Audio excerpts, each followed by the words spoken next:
Hello everybody, hello and welcome to Kusogrande, the bad video game tournament. Yeah. Correct. It's bad. It's so bad. Oh my gosh, I look at video games, I'm like, oh, you're so bad. What am I even talking about? It's... okay, the questionable, the odd. There's a lot of bad, but a lot of stuff to love, usually. The games that we have in Kusogrande are not the mediocre games that you'll find everywhere. And by everywhere, I mean like on one of the handheld Data East systems. Oh my god. They have so many boring games on those. Fall asleep, snooze. Oh, let me sit up straight. No, let me sit up gay. Is that the sound to make? I don't know. I don't know at all. I'm having a good time though, everybody. Yesterday, after Kusogrande, I played a bunch of the Archipelago games. I'm playing 3 games for that. Mega Man 3. There are others. Final Fantasy, yeah, Final Fantasy, and Noita. And let me tell you, I'm realizing that Noita in Archipelago is possibly the best way for somebody to play Noita for the first time. Like, especially if they're intimidated. Sorry, taking a pill. Yeah.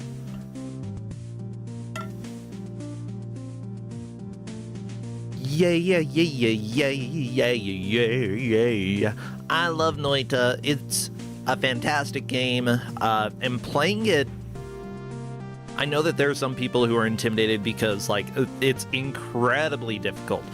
But with Archipelago, you actually have some, like, a little bit of a legacy system where you actually have, like, permanent stats up, or, like, there are some wands that, like, right now I have a level 2 and a level 6 wand that will spawn in the beginning area for me every single run. Yeah, they're randomized, but they are specific levels, so, like, I actually get to go in with a little firepower instead of being like, I'm a weak little witch.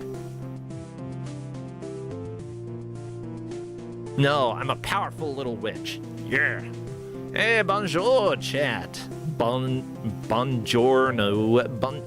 Bonnie? Hi, Bonnie. How you doing? Oh, I realize I'm really tired today.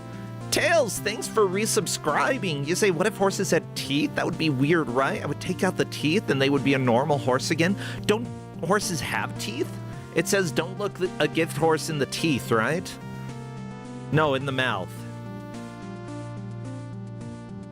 What? Horses have teeth. How else are they gonna eat grass and crab? Buster, thank you so much for resubscribing. Yeah. I'm so excited as well because this month getting, you know, I really hope we're aiming for June 22nd for the prototype/demo to be done. I want to get it out the same day. Hopefully we'll be able to, so that we can share it with people. If not, then it's fine because, you know, I'd rather have something playable than something that we send out and everyone's like, oh, look at this, everything exploded, and it probably shouldn't have. No, we don't want things to explode unless they're supposed to. Yeah, right now, I've gotten rid of a lot of the painful glitches. There are a lot of... There's still others in there, but, like, they're more fun than anything else, I think. And I'll worry about getting rid of those later if they seem like they interrupt people's gameplay. Oh, thank you so much, chat, for reminding me to open this one thing.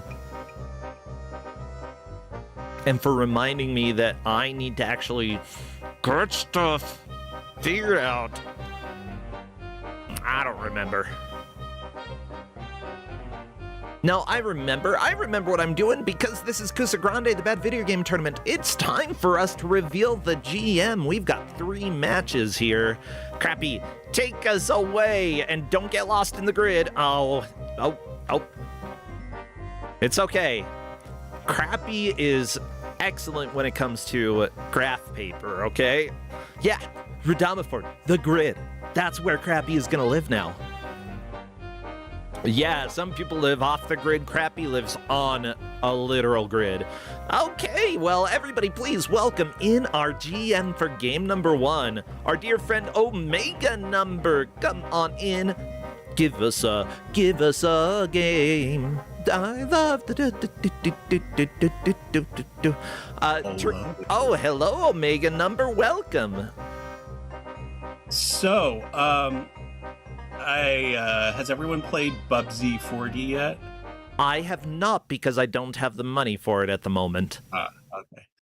It is amazing how good it is. Yeah. It's, like, I don't know what happened. But we're not here to play Bubsy. We're here to play a much older game. Yeah. From 1984. YouTube left my playlist, by the way, so I need to yell at it. Arr. Yeah, we're playing a better game than Bubsy. Mm-hmm.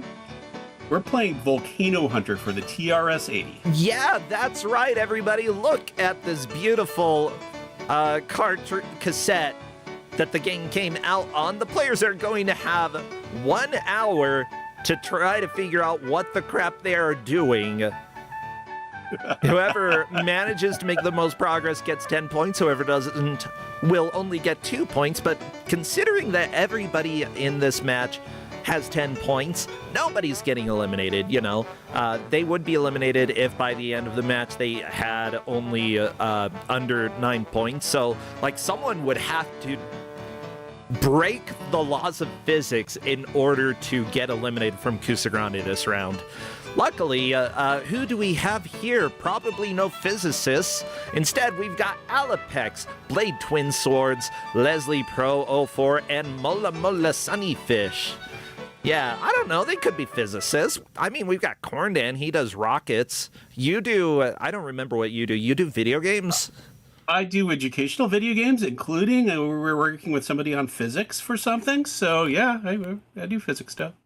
Oh, that's right. This game is going to have, like, no important audio, so we can keep Oregon Trail going. Yeah. Please. This is TRS-80. It is possible to have sound with a TRS-80, and it's not a good thing if you play TRS-80 with sound. It's just... Yeah, I saw you talking about it earlier and saying, yeah, it's better when their games don't have audio because for reasons. Yeah, no, we're better off with the wearing wave. It's fine. It's fine. All right, yeah, you use YouTube. Yeah. So Oregon Trail. Actually, I guess that works for this. That works for this game. So. I mean, it's going to randomize. It's not just going to stay on Oregon Trail, but this feels strangely appropriate for the beginning of this game, which is just standing and looking at the object of the game. It looks like they will be. Oh no, you're dead, Alapex. Excuse me? What happened? We haven't even started.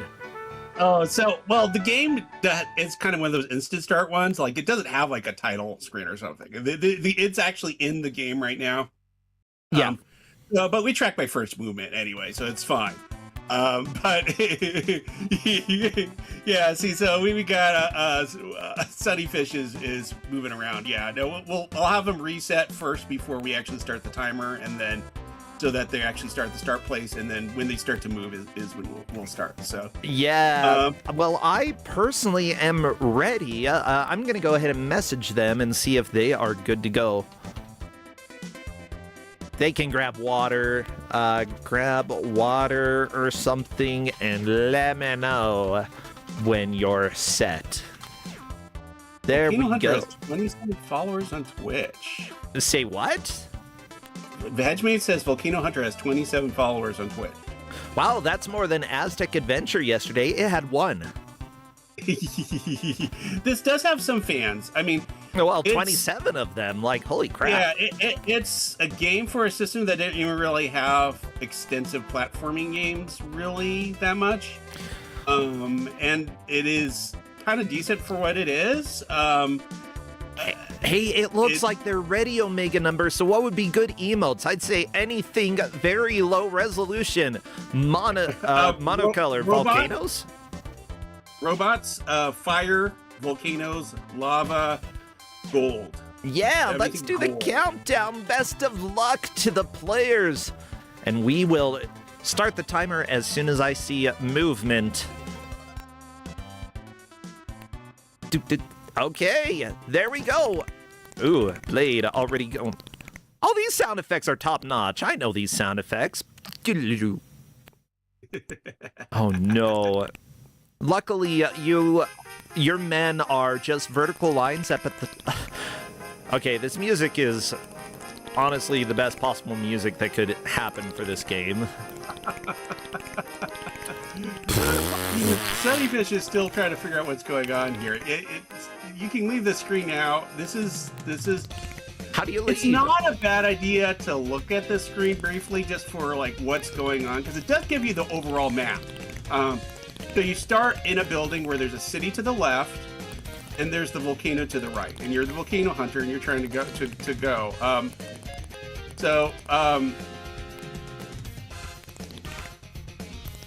Oh, do you just walk to the right? No, they need to figure out that you can actually go down. Oh, you have to downward. figure There out we that go. there's a ladder straight below you. Yes, we got. They're still trying to do a. Yeah. Well, they'll get there eventually, I think. I'm not sure. Yeah, it's like they're trying to find a secret thing, I guess, or something. Maybe. Oh, this is so- from Mississippi State University. Very nice. Yeah. So arrow keys move. I mean, the directions are there. Arrow keys to move. Hey, Spacebar to jump off. Mulla's gone No, there's an somewhere. arrow key for down. The thing right there. It looks like Alopex might be trying to do it, or something. No, come on. There we go. Wow. All right, we got everybody's in the game. Okay. Fortunately, this is the kind of game where it doesn't matter too much. There's a little bit of confusion at the beginning. This is what I might call a European style platformer. It's a mazy game where you're trying to find stuff and figure out what to do with it. So it's not like a linear thing where now somebody's already way behind. They're going to lose all their lives and then go back to the beginning and then start over again, and then that's fine. Alopex just picked up, I believe that was fuel. It was really quick on my screen. That actually counts as I believe food. so. So there's two. One of the things they do have to figure out that I did intentionally not give exact documentation on is that their main thing they get points for is returning fuel to the basement. So they have to actually figure out what that means by the basement. And they can find the basement just by going down. So if they go down the ladder and then they go down the other ladder, which Alopex died on again, they will be in the basement and the fuel will appear. So that is one way. There's a couple other entrances if you look at the big map of how to get into the basement. But so you pick up fuel, you return fuel. That's the whole goal of this. Is there's a bunch of fuel that you're trying to rescue out of this volcano. Okay. A secondary thing you do is get gold, and that also counts as points. So it's fuel return, then fuel found, and then gold. So any of those counts as a benefit for finding. And honestly, at this point, the players shouldn't be too picky about what they're doing. They should just grab everything. Yeah. And then they don't have to also. They can carry more than one fuel at a time. What is happening with Alopex's screen? I hear noises.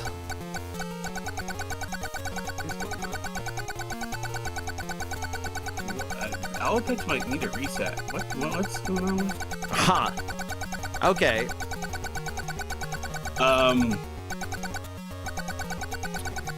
Yeah. Where did Alopex end up? Okay, Alopex has restarted, which honestly, for a game we're only 4 minutes in, it is relatively short. I imagine this game and everything can be completed in a pretty small amount of time. It's just the difficulty is incredibly hard. So even with locks, which may happen to everybody, that's probably not going to affect who is in the lead in the long term here. One of the things that they are experimenting with a little bit is like, can bombs open things? And the answer is no. You use bombs to kill things. You use bombs to kill yourself because you're sloppy. You also fall off ledges and die, and there's fall damage for everything in this. You cannot fall any distance whatsoever, basically. I love it. You are very limited on your fall. I notice Leslie is now getting trapped by the, what were they called again? Drubs? I'm forgetting there. Yeah. It said a drut. D-R-U-T. Okay, Alapex may have locked again. Excuse me? Why is this happening to Alapex? Yeah, I don't quite understand.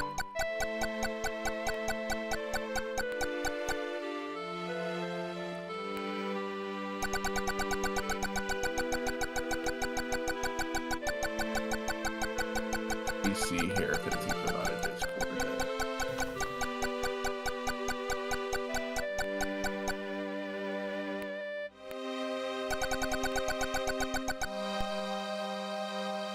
So, yeah, Alapex for some reason was having its hard lock going down there. There we go. Okay, Alapex managing to descend. I said, go ahead and restart your emulator if for some reason, if it's having these issues. And I think this is the first I've ever seen this kind of. There we go. Alapex just returned a fuel, by the way. That's the objective. Okay. So that fuel that appears right there, that means that, boom, you took that fuel, you dropped it down there, and you just got the main goal of the game is to find the fuel and return it. So, let's see here. Okay, about the bombs. Okay, bombs need to be used carefully because an explosion will destroy not just a drut, so those are the flying things, but also the player. Other ways to lose a life include touching a drut, falling off a ledge, running out of air while underwater, or getting too close to the lava. I'm glad that robots need air in this world. Like, they're too powerful already. Yeah, I don't quite get the logic behind all this, but yeah, it's you can expose yourself to a little bit of lava. I don't know. The Wild Robot? I think there's a movie. I haven't seen it yet. I want to watch it. The Wild Robot isn't, at least in the first 2 books, is not waterproof, and so actually gets hurt in the second one from water. Oh no!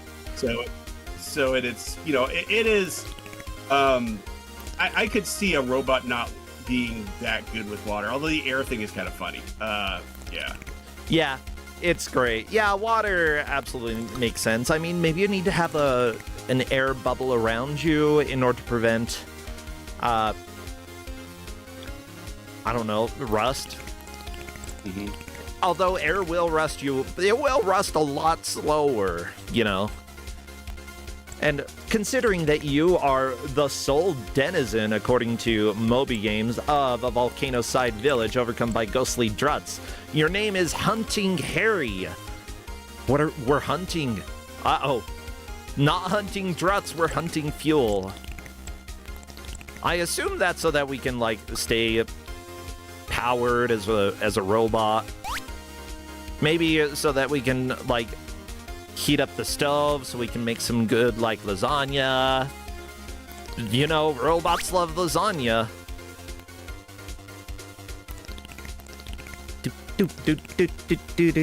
So yeah, essentially, the druts are deadly floating apparitions that can only be thwarted by sheltering inside buildings and only dispersed through the application of bombs with timed fuses, of which Harry fortunately has an unlimited supply.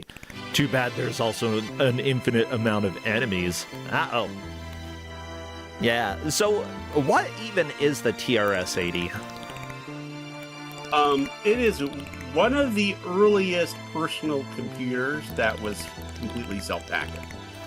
Okay. So if you go way back in time to 1976, which is basically right at the beginning is when the Altair came in, which is kind of the first computer that is personal that was was a big hit. There were some before that were very convoluted to get running, but this was the one that really hit big.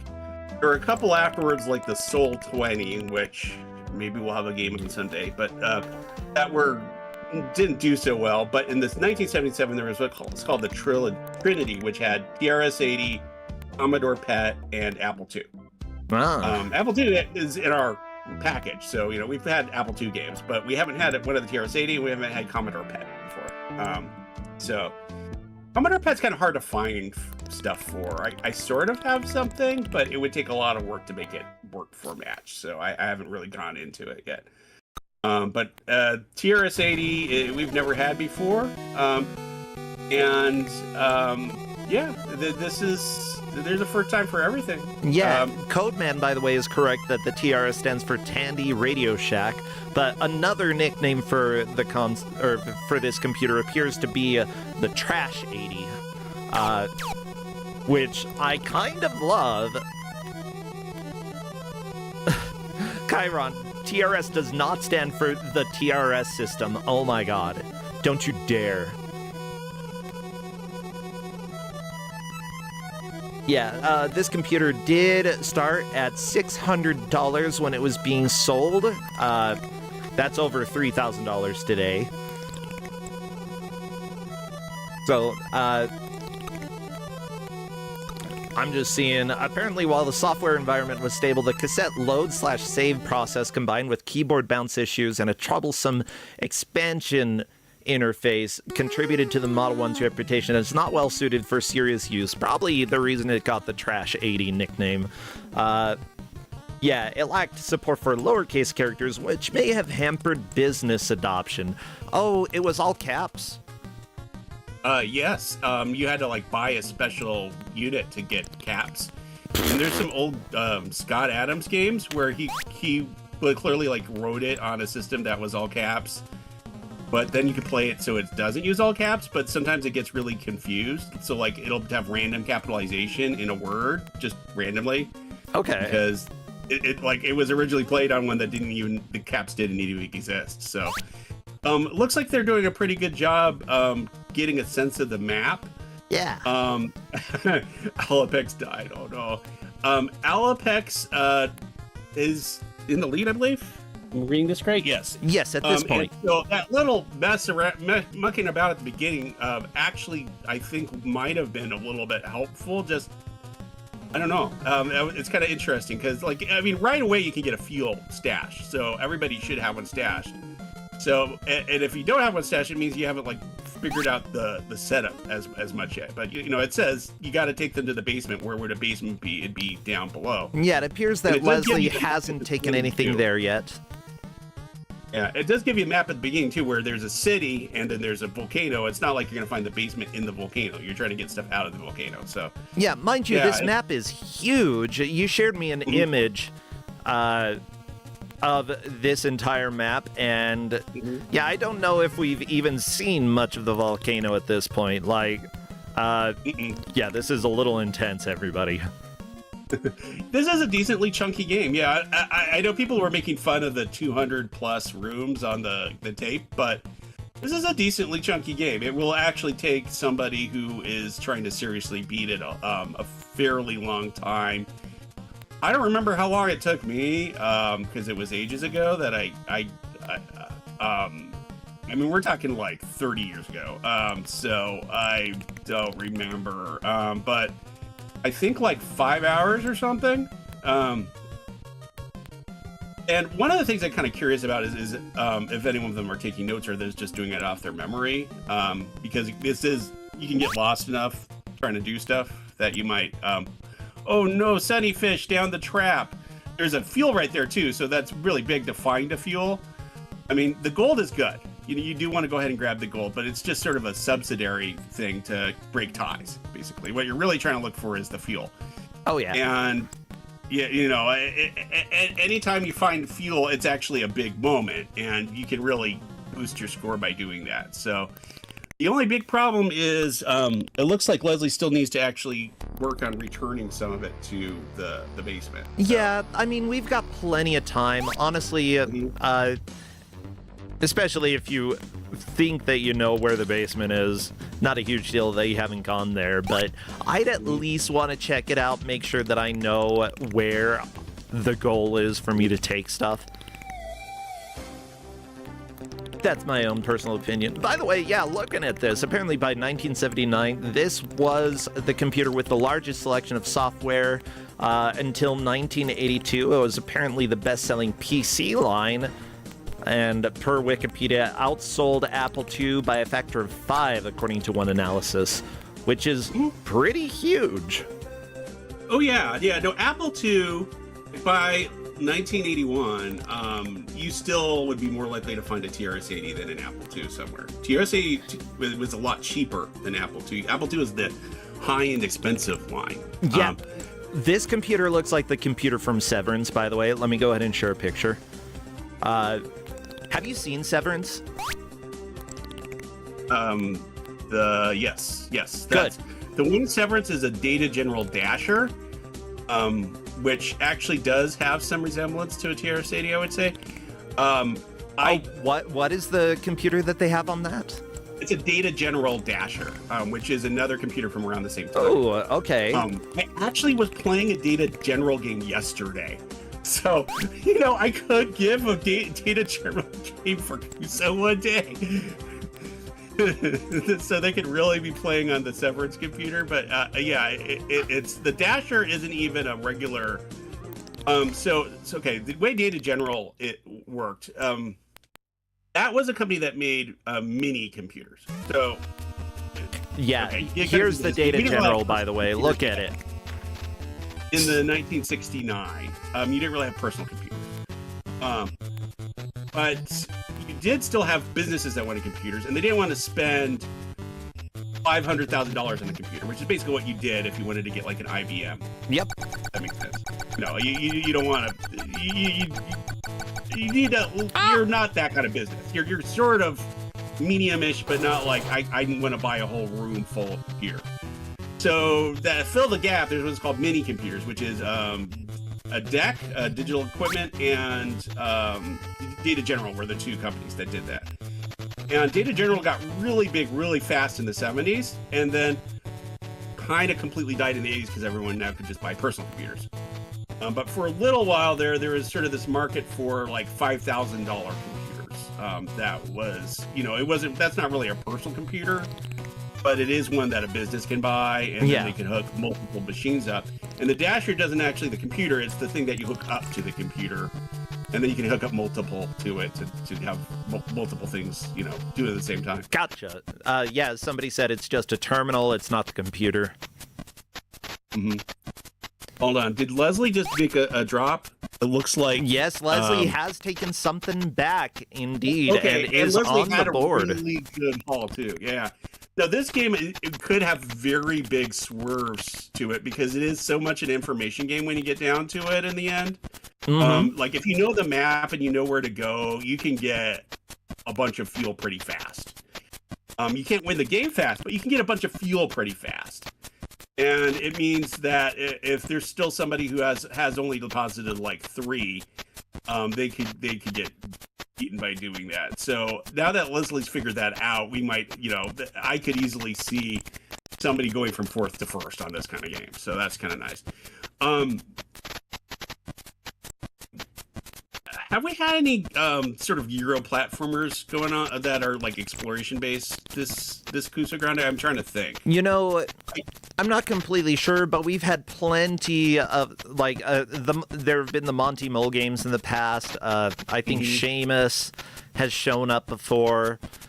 We've had plenty in Kusogrande. Cauldron 2. I'm not sure this year though. That's a good one. Yeah, I'm not sure. I'm trying to think. I mean, we've had ones that are kind of linear-ish and really, really hard European ones. But this one really is about the exploration, and it's they're really having a fun time with this, just looking at them exploring. It's interesting, by the way, Sunnyfish like skipped even doing that gold altogether, which might be a wise move because it's a little bit dangerous to do a jump. Like you might just decide it's not worth it to add that to my score. So, and Sunnyfish just blew herself up. Oh no! The bombs are you can easily blow yourself up in this game. It's just it happens. Yeah, I'm trying to find out who this David A. Smith, by the way, is, because I'm seeing there was a David A. Smith who worked on The Colony in 1988, published by Mindscape for the Macintosh. Is a very early first-person game. Yep. It could show up on here someday. I haven't done the prep for that one. That one's a little complicated.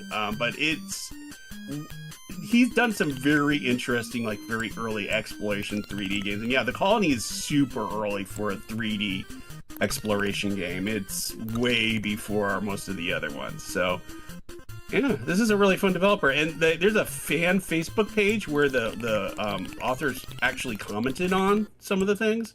Yeah. So that's also cool. I could drop a link after the match is done on that. It includes some spoilers on there, so I don't want to like have potentially when the players find it. But after the match is done, I will drop it so that it's there's a T-shirt on there. I mean, people actually remember this game pretty well that played TRS-80, and we have had actually.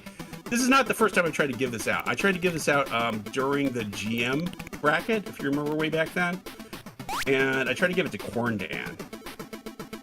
And Kuso9rande had played it before. So really, even though it's scary, like somebody's played it before. And also, Kuso9rande, if you happen to be hanging around and you want to join at any point right now, you are welcome to come on in. Because, you know, this one, TRS-80 I used when I was a kid, but it wasn't really my childhood computer, so... Yeah, you used one when you were a kid? That's so cool. Yeah, so what happened was my mother was a math teacher. Ah, gotcha. And one of the ways somebody could get a system when they were that would be during the summer, they need to learn how to use the computer because they're teaching it to kids. Yeah. And so they get home, and then when not using it, their 5-year-old kid gets to try using it. Heck yeah. So that's how that works. Yeah, no, there's, it's funny if you look at computing history, there's a lot of people who are like either teachers or relatives of teachers, because the teachers had access because, you know, all these companies were trying to sell it educationally. I mean, that's how the Apple II got into so many places. Oh, for sure. Apple got really into doing school stuff. Yeah. So this is when you have something that's like that. Yeah, that's why I got access to computer stuff really early, was just because I choose a math teacher, and it may have been not until much older had to get touch a computer had it not been for that.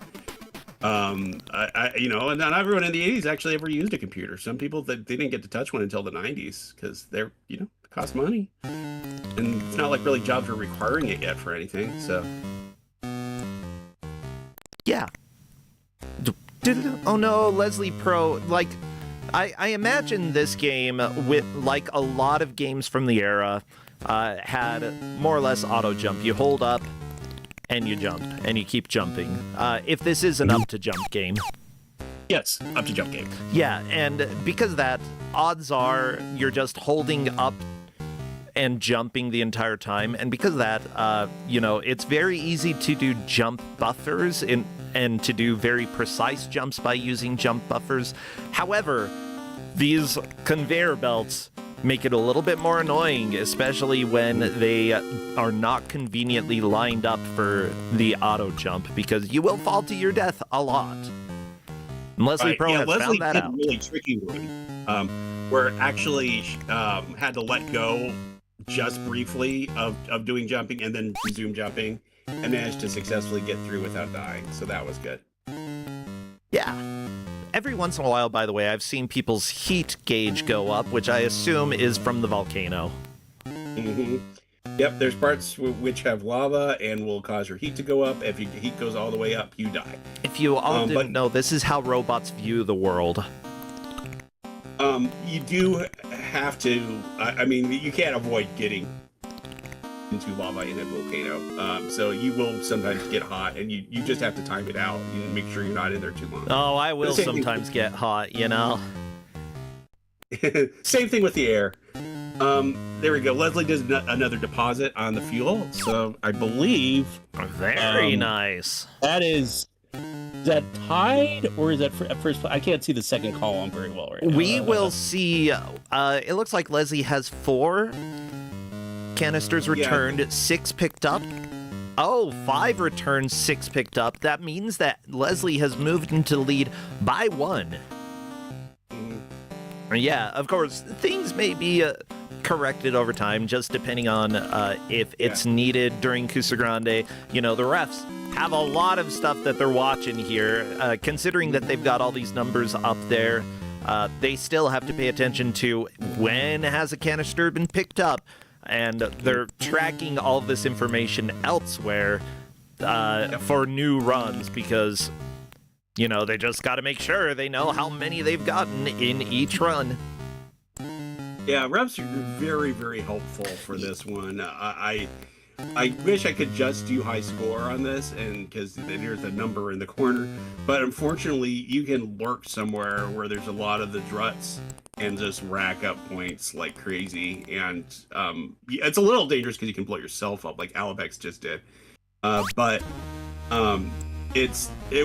I tried it. I was like, can I make it work somehow, like maybe add an extra roll? And it was like, nope, I'm just gonna have to track the number. But it's not too bad. I mean, it's not like you accidentally run into a gold. I mean, you see it, you pick it up. You just have to actually be paying attention to what they're doing. So, have you done the ref intro yet? No, I was just taking a look because the refs for this match are Nakarashi also keeps his fuel scattered around. Nakarashi, that's not a good way to do things. Consolidate your fuel. Harp Griffin hunted a volcano once. Ooh, what do you use to hunt a volcano? A gun? Buster Curry, 60 plus headmates. Ooh, very nice. Nautelecta, now in monochrome. And finally, Redford. And these 5 referees are helping to make sure we know how far the players have made it and how much progress they've made based off of the criteria that was given. That were given, actually, because criteria is plural. Yeah. Criteria are plural? No, criteria, the word is plural. Shut up. Yeah, while you were talking, Alepex just dropped another canister, so I believe that makes a lead, but again, I'm not quite sure. You are correct. 6 canisters retrieved, 6 canisters picked up. That is the best. I will go ahead and crop out the gold retrieve because we don't need to worry about that quite as much. Yeah, the refs are tracking that, but these 2 main numbers are the important ones. Right, yeah. Now, it is true, though, if we get a tie on the first 2 numbers, which could happen, then the gold will become important. So it's not like it's not like one of those, oh, we're just tracking it just in case, but we never expect anything. This could have a tie on the first 2 numbers. Very much so. All you have to do is have them get the same amount of fuel and they return it all. That's it.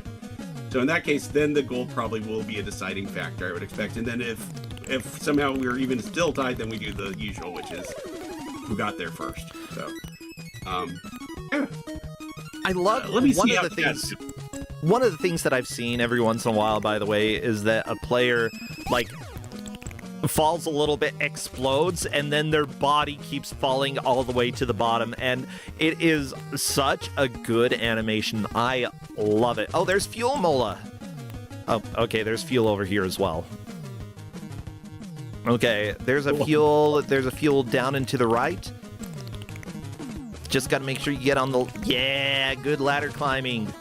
This may be a new personal best for canisters picked up from Mola. Mola is in last right now, but we still have more than half an hour. The first half hour generally is learning how the game works. After that, you should be pushing towards getting a personal best. And if you figure out the layout of the volcano, then it's going to be fine. The second half of the game is going to go a lot smoother.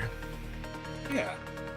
Looking at the chat here, let's see, Fluffy Squirrel. My first computer was something along those lines. Big chunky external 8-inch floppy reader with screens with green text. 8-inch floppies. Oh boy. I mostly just use it for bare bones text editing and printing fantasy wargamer stuff on big reams of paper. 8-inch is I actually have an 8-inch desk. But I've never seen an 8-inch reader before. I certainly never saw one in the 80s. So that's like really, those are, if you imagine like a normal old school floppy disk, yeah, imagine it bigger. That's the 8-inch. I think I've seen those. I think technically the nuclear silos in the US still use those, if I'm not mistaken. That sounds about right. That sounds like something they would do. Yeah, I've got one because I have, okay, so you know Michael Berlin, the creator of Bubsy? Sure. I mean, he died of, I think, cancer recently, but I have from his garage a signed version of Suspended, one of his earlier games, that is on 8-inch disc. So, yeah, I've got a piece of memorabilia from him. That's cool. That has an 8-inch disc. I have never tried to put the 8-inch disc on something. It just happened to be that's the disc he had. Yeah, and it's not like, so people can see more or less the size. I found this picture of somebody holding it. This is about how big it was. We had like the Atari 800 XL floppies, but they weren't this big. Oh, we got a ref chat question. Hold on. Ooh, yes, go ahead. Head over to the ref chat. Well, everybody, we're half an hour through this match, and right now, Alapex has a pretty good lead, although Leslie Pro not far behind. Leslie has gotten 6 canisters, only got 5 back, which, honestly, 1 canister difference. Leslie knows where those are and would be able to get them again. I imagine most of the players are going to try to explore other areas, though, to see what are they going to be able to reasonably get by the time that time is out. Oh no, Alapex, you exploded yourself! However, exploding yourself gets rid of the druts. You know what? That's probably fine. Get rid of a drut.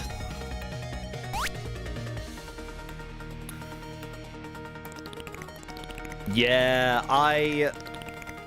I'm trying to think. I definitely haven't used 8-inch floppies. What was the size for Atari?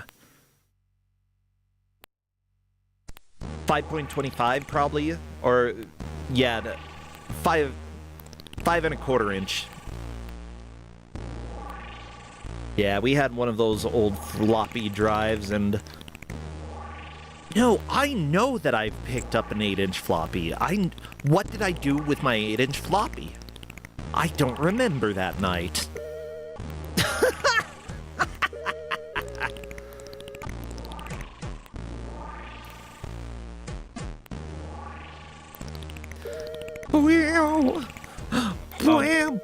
Has a pretty good comment. I feel like this match might have the strategy of find as much fuel as you can, make a map of how to navigate there, and spend the last 20 minutes scoring. That's essentially right, except that you do need, I mean, some of these are not trivial to get to. You've noticed all the people following. I mean, this is a 10-pointer match. These are very good players. And a lot of them keep falling to these conveyor belts thing and so forth. So it's not like it's trivial to do some of this navigation. Well, yeah, it's not going to be trivial, but at the same time, that's probably the strategy that I would take. You know, map out which ones seem reasonable for me to get, and then during the last push of the game, go ahead and try to get those. You know, I might not be able to do better than I do at about the 45 minute mark, but, you know, once I know where I want to go, then I can spend most of my time doing that. Mm-hmm. Yeah, so, how many are there? Oh, how many? Oh, that's a good question. Hold on, let me look. I have the answer somewhere. In my, it's a lot.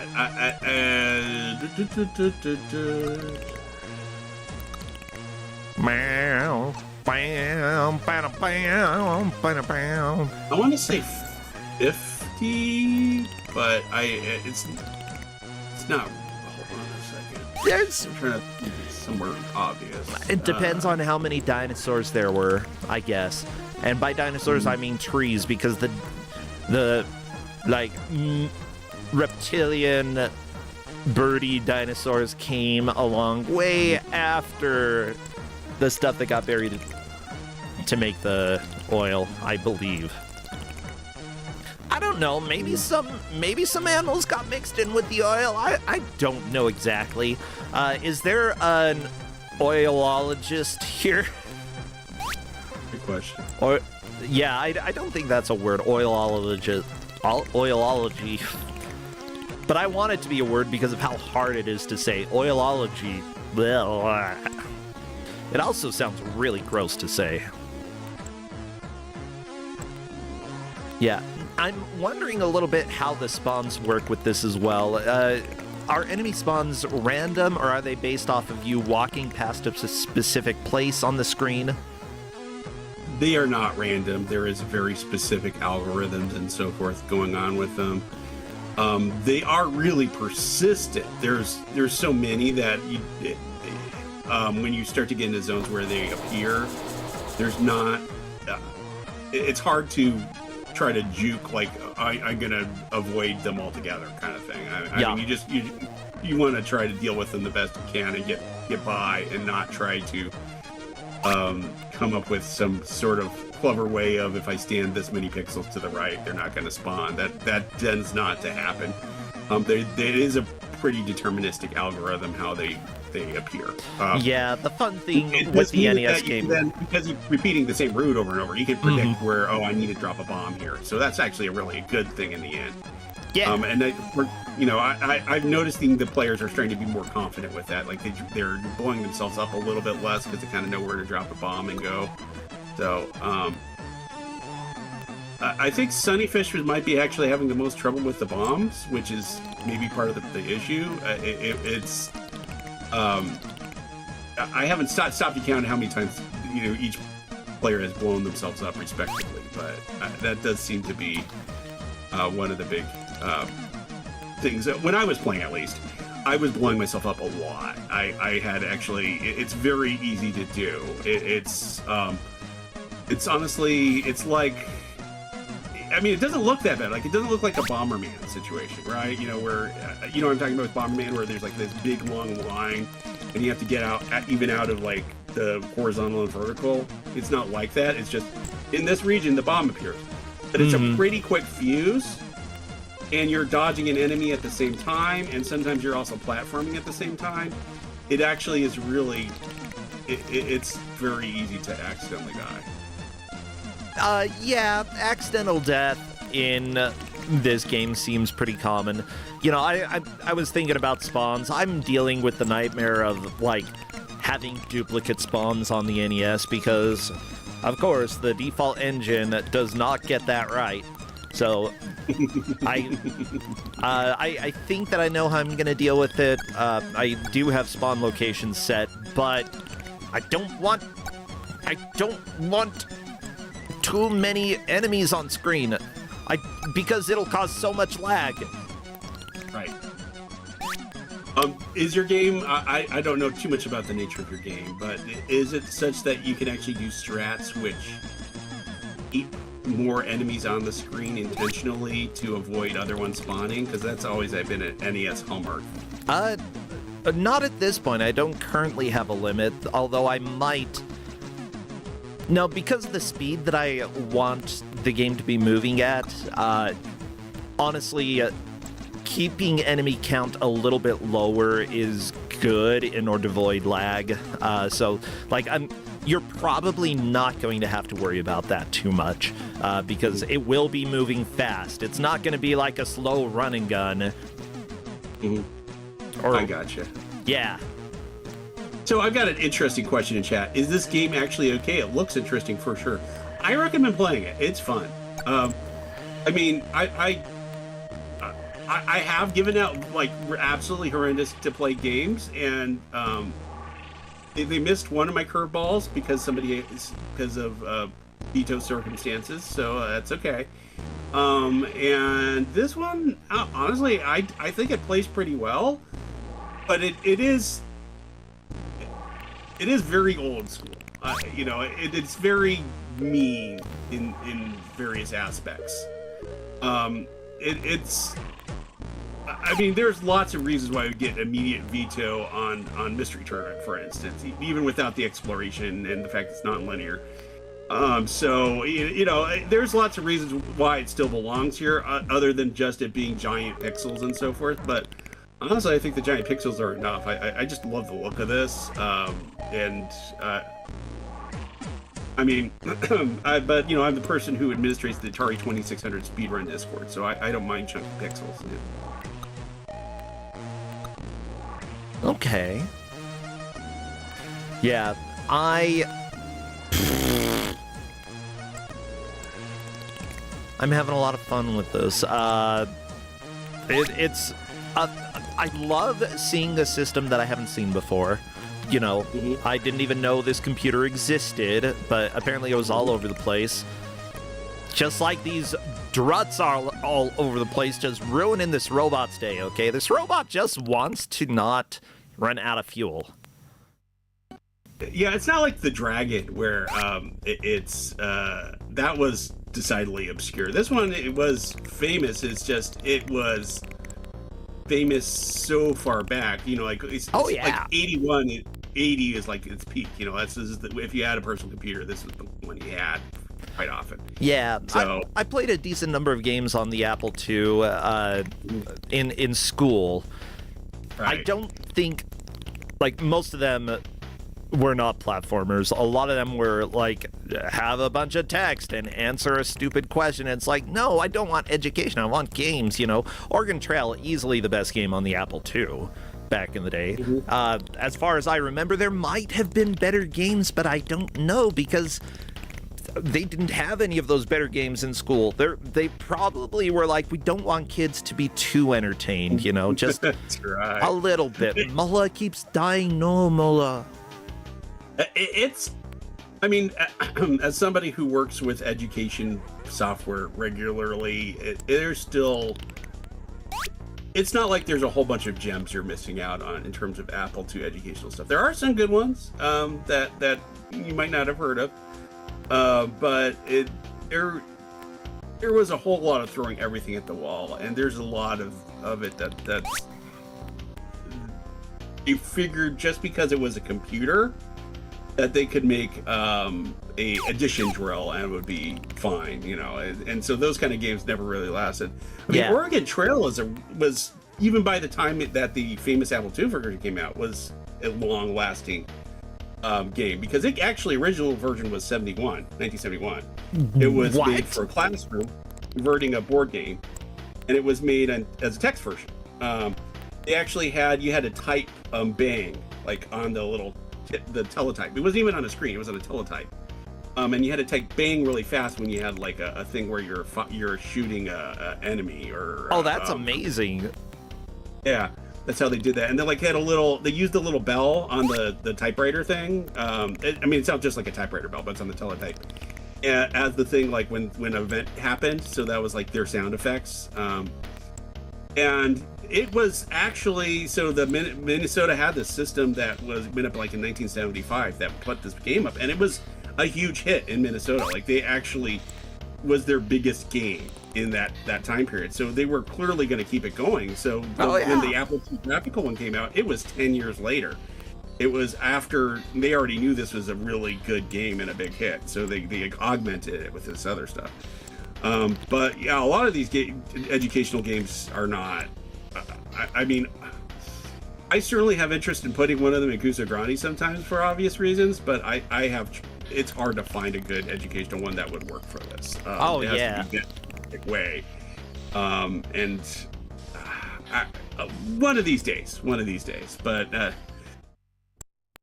yeah, I know that as soon as we put number munchers in, everybody's going to yell. They're like, "Oh, Kusogrande, now it's no longer about bad games, is it?" No, number crunchers is Both Number Crunchers and Apple and Oregon Trail are good games. That's I won't deny that one at all. Martin teaches typing. However, I would say that racing a math game would probably make a lot of people angry because they're like, that's not the genre that I woke up expecting that I was going to play. I can't make it do math today. Oh my goodness. Video pause? Yeah, just keep playing music, okay? It's not that hard, YouTube. We're pausing it because we're angry at you. VTech Socrates. Oh my goodness. Yeah, as I have looked at some of the VTech ones. They're just not really, even the ones that are kind of good aren't really raceable necessarily. Yeah. Like they're like little story things or something. And like maybe there's a little mini game that attached to it, but it's not substantial enough for an hour-long race of people to mess around with. So. Ooh, Mega Man 3. Yeah, it was just playing in a specific part of the playlist that I thought, it's eventually going to cause problems or something. I'm angry at YouTube now that it's doing the freaking Netflix thing. Are you still watching? Yeah, you know what? I've got a playlist for a reason. And I will kick you in the face, YouTube. Yeah, we do, in the Kuso pack, Hedgemay says, we have, where in North Dakota is Carmen Sandiego? That's correct. Oh my gosh, the original where, I think it was Where in the World is Carmen Sandiego? It gave me nightmares. I had one of my worst nightmares as a kid was that combined with Alone in the Dark. And zombies ate my face. Yeah, it was terrifying. Alapex just returning a bunch of canisters. Very beautiful.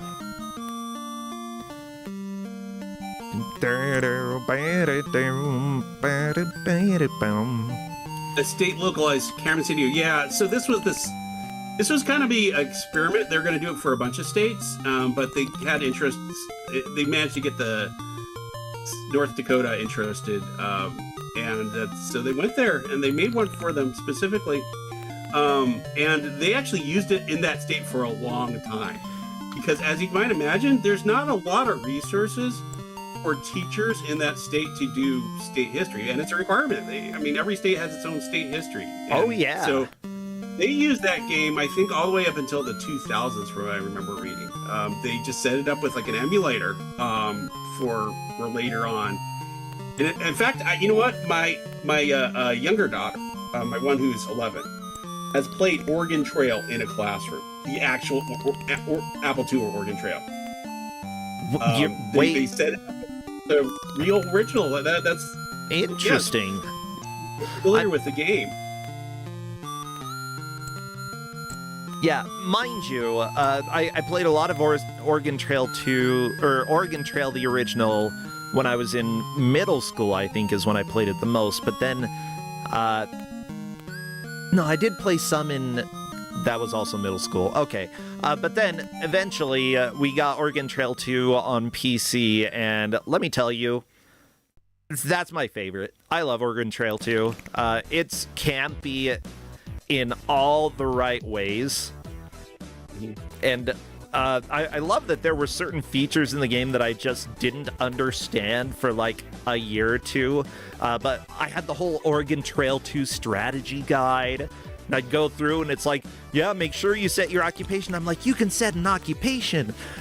Well, like that part was obvious, but it's like, also make sure that you set all of your different skills. I'm like, what? There are skills you can set? And so I always chose botany because I was like, I want to find plants.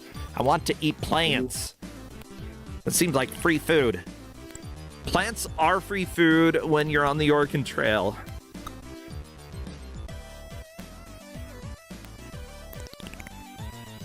Leslie's trying to do a big push. Oh, yeah.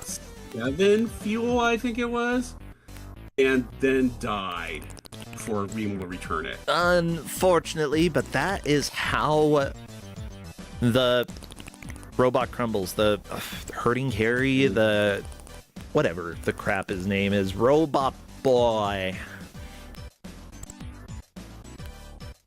Yeah, Oregon Trail 2 also had a section where you could raft from the northern part of a river down to California, from Oregon down to California, if that was your end goal. And let me tell you, that part was so hard. Then I played it as an adult. I'm like, this is trivial. This is like nothing. I know there are few games that I played when I was a kid that I was like, that as an adult, I'm like, I can't do this anymore. I don't know how I did it as a kid. And then other things like Oregon Trail 2 that I'm like, how did I ever think this was hard?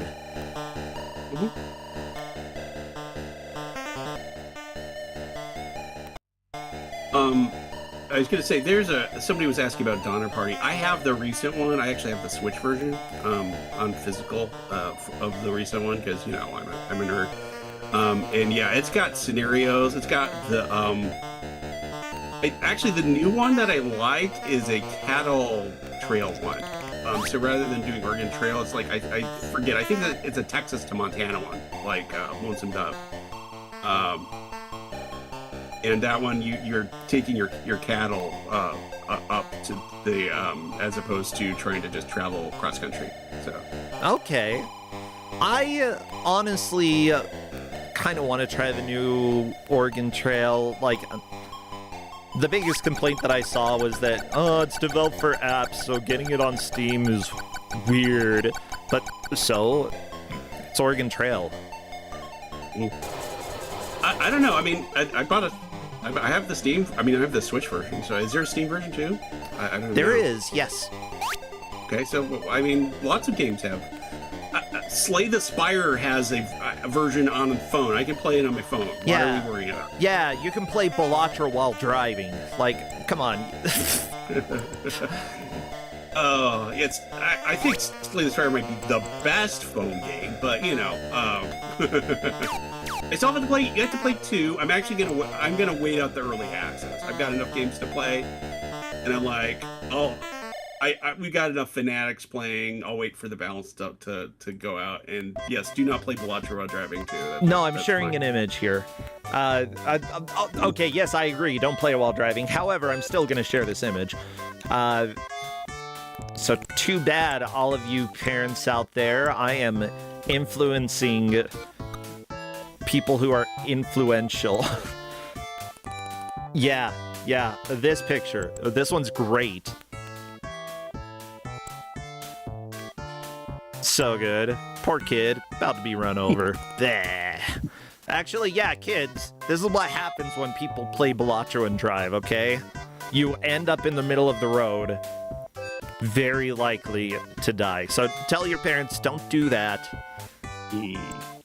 But they will get beefy arms per that meme. I don't know, do you care more about living or your parents having beefy arms? Good question. Okay, here's the deal. That image is not AI generated. That is very much photoshopped from other images.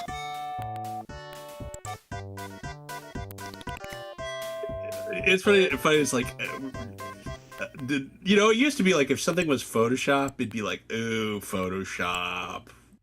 Do a real image. And now it's like, oh, okay, you photoshopped it. It wasn't AI. Okay, you. Yeah, they put effort into the joke, you know? Yeah, no, it's totally okay. You use Microsoft Paint. Great, good. All right, we're good. Not AI. All right. Oh my goodness. It's not shopped from AI generated images. Oh my god, I know you can find that beefy arm elsewhere, like from 20 years ago. Oh yeah, like all the parts of the beam to show. Well, this was a 20-year-old arm. Yeah, I'm just thinking, like, I took some internet folklore classes when I was in college. I did a lot of folklore studies in the English department, which we looked at, like, when people believe some of the Photoshop images that, like, your average anybody would look at today and be like, that is not real. Like, your grandmother could identify them as fake now. But what people believed when they first came out is absolutely hilarious. Like, there was a picture photoshopped of George W. Bush fishing in a fishing boat during Hurricane Katrina. And it's like, nope, that is, like, the lighting is all wrong, everything is incorrect, like, the edges are rough as well, like, it's obviously Photoshop, but no, tons of people believe that was real. It's, I don't know, I love looking at the history of what people, like, used to believe. I mean, even back when movies first came out and having movies of, like, a train, there were people watching them, even though it was black and white, they freaked out because there was a train coming towards the screen. They're like, choo-choo, it's gonna get us, ah! Oh, no, okay. We had a big moment here, Sunnyfish. Oh, yeah? Had a decent haul of fuel. I don't actually, let's see here, 4, I guess, or something like that. But was not able to return. Oh no! With it. Yeah. No. I mean, I don't know if it would have made a difference for the match, but yeah, I do want, like, if the refs believe that a player should get bonus time, please let me know. I don't know if other players were having crashing. We have. I think only our leader was the one that had the bonus time issue with the crashes. But that I don't think we're gonna have 8 beaten. I think because Leslie was on a streak to get something like that, but died. So I don't think there's enough time. Yeah, I think that because we don't want to make it apparent who's in lead or such, I'll just let Alapex know that if you need it, you know, if it does look like extra time will matter, we'll let you know how much extra time. Right, that's fine.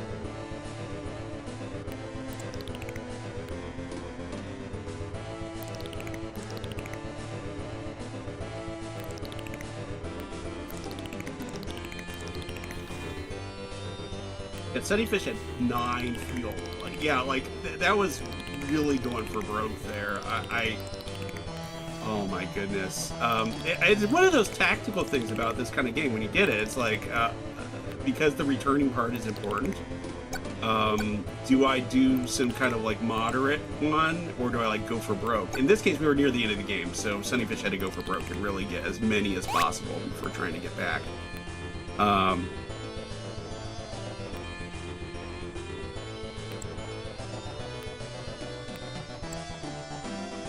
Yeah, but I like to, like, keep things consistent.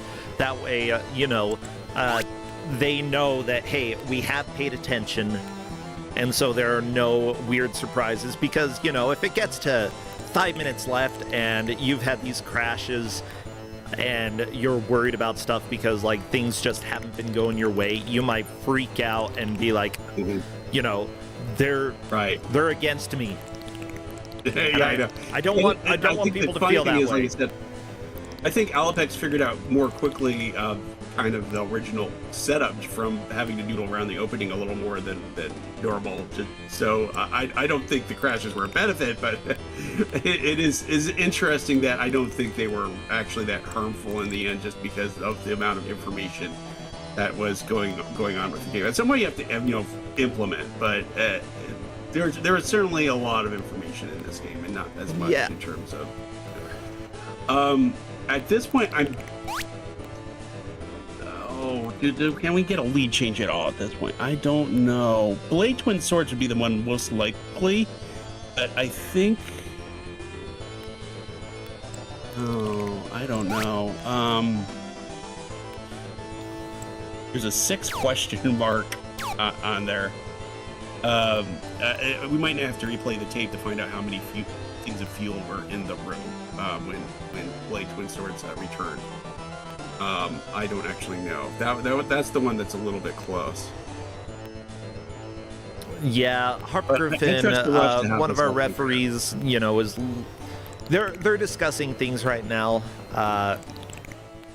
And by the way, if it does come to the end of the match and it seems that somebody did indeed make more progress than one of the other players, it will be reviewed later, and players are always welcome to say, hey, I want the refs to review what happened here, because I believe that I had a better placement, and we will make sure that happens. Just because we say these orders are how it happened doesn't, what I say on stream isn't binding. It is based off of the overall what actually happened in the match, Yeah, there's always a lot of chat in the... Alright, so it looks like we're giving 2 minutes to Alapex if needed, but it looks like Alapex is first. Unless... the refs are just talking about it right now, so... Yeah, they believe that first and fourth are set, but second and third will likely need reviewed. So Alapex will be the one coming in first place today. Amazing job. And this, everybody, is time. Give it up for all of our players, but especially Alapex for getting 8 canisters back. Second place, third place, not completely sure, because Blade Twin does appear to have gotten 7 back, but they will need to review, just make sure. Mullah coming in last may have had a little bit of a confusion with exactly how returning canisters worked, but still, every genre is a little bit different. Everybody is going to do a little bit differently if they get a genre or a computer that they haven't known. Just learning is really what you should do, learning different systems. Learning is what you should do. I know, that's what I said, Justin. Yeah, be a lifelong learner. Simply put, everybody here did fantastic, and, with a system like this, nobody should feel bad if they came in last, because somebody's got to in a 10-point match. And finally, oh my gosh. Mola apparently is wearing a Droot as a hat. That's so pretty. What a pretty hat. Hey, Alapex, welcome and congratulations. You are our victor today, getting 8 canisters. Only 1 canister more than 2 of our other players, so seriously, great job. I'll be honest, when I found that second canister in that city, I'm like, either no one else looked in the city for this, or I am in last place, so... Yeah, as it turns out. I'm not sure anybody else did. You got it. Yeah, so Volcano Hunter for TRS-80, have you played anything like this before? Maybe, but okay.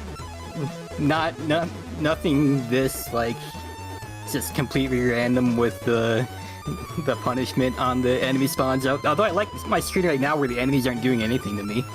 Oh yeah, Mola had that happening as well, where it looked like one of them was on her head. It was great. Just a nice little hat. Everybody needs a Droot hat. Although I don't really like the name Droot. What the crap is a Droot? I don't know. But sometimes they became ladders, sometimes they ate my ladders, I don't know. Yeah, and you had some weird crashes as well. I don't believe anybody else saw any crashes. So it was a bit surprising to us. Yeah, I don't know, maybe it's just my system being weird, but I don't know, we all got the emulator at the same time, so... Yeah, you just don't know. That's why, at the end I was like, we will let you know if extra time appears like it's gonna matter. Guess what? It didn't. You were in the lead. It's fine. And because of that, no, I'm not going to worry about it. We're just going to go ahead and give you the victory there. Now, Leslie Pro and Blade Twin Swords, we may have a decision about who is the winner, or second and third between you two. We're not completely sure until the referees say, because you two were very, very close. the referees might have already said as well. I don't know. But with that said, have you heard of the TRS-80 before, Alapex? Not specifically called that. I've heard of the Tandy before, though. Yeah. But I'd never played any Tandy games. Yeah, TRS is Tandy Radio Shack, also pronounced Trash 80. Yeah, you can say you played the Trash 80, literally the garbage computer for Kusogrande, so good job there. Yeah, as for, like, with this being an early computer game, you know, on an ancient computer, like, how did you feel the game was overall? I think it's a good enough idea for that early, but the execution, like, the enemy spawns just going completely crazy at just random, having absolutely no give on, oh, I just walked off a ledge, now I'm instantly dead. Yeah. Or there's an enemy hovering over the pit I need to jump over, and I can't bomb them, so I jump into it, but then you just fall down a hole. Yeah, honestly, some of the damage seemed very difficult to avoid. Like, maybe it was technically avoidable in some cases, but really a struggle to get through without getting hurt. I do know Leslie got a pretty good strategy. Like, if near the edge of the screen, you could place a bomb, walk off, wait a little while, and then come back to the screen and be like, okay, enemy's dead. Yeah, that's what I was doing a little bit too. You can even hear and see your score tick up when they died. Oh! You know what? That's an extremely helpful method. I didn't think of doing that. But yeah, seeing your score go up makes a huge difference. And you certainly know something is dead at that point. Yeah.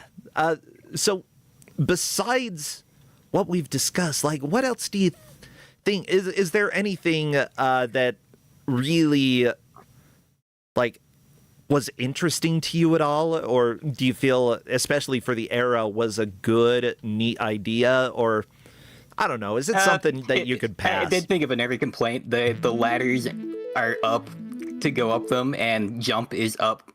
Oh, so yeah. It's the same button, and if you're just slightly off the ladder, you'll jump, but if you're moving while trying to do it, you'll jump and probably bounce into a wall or jump into a pit.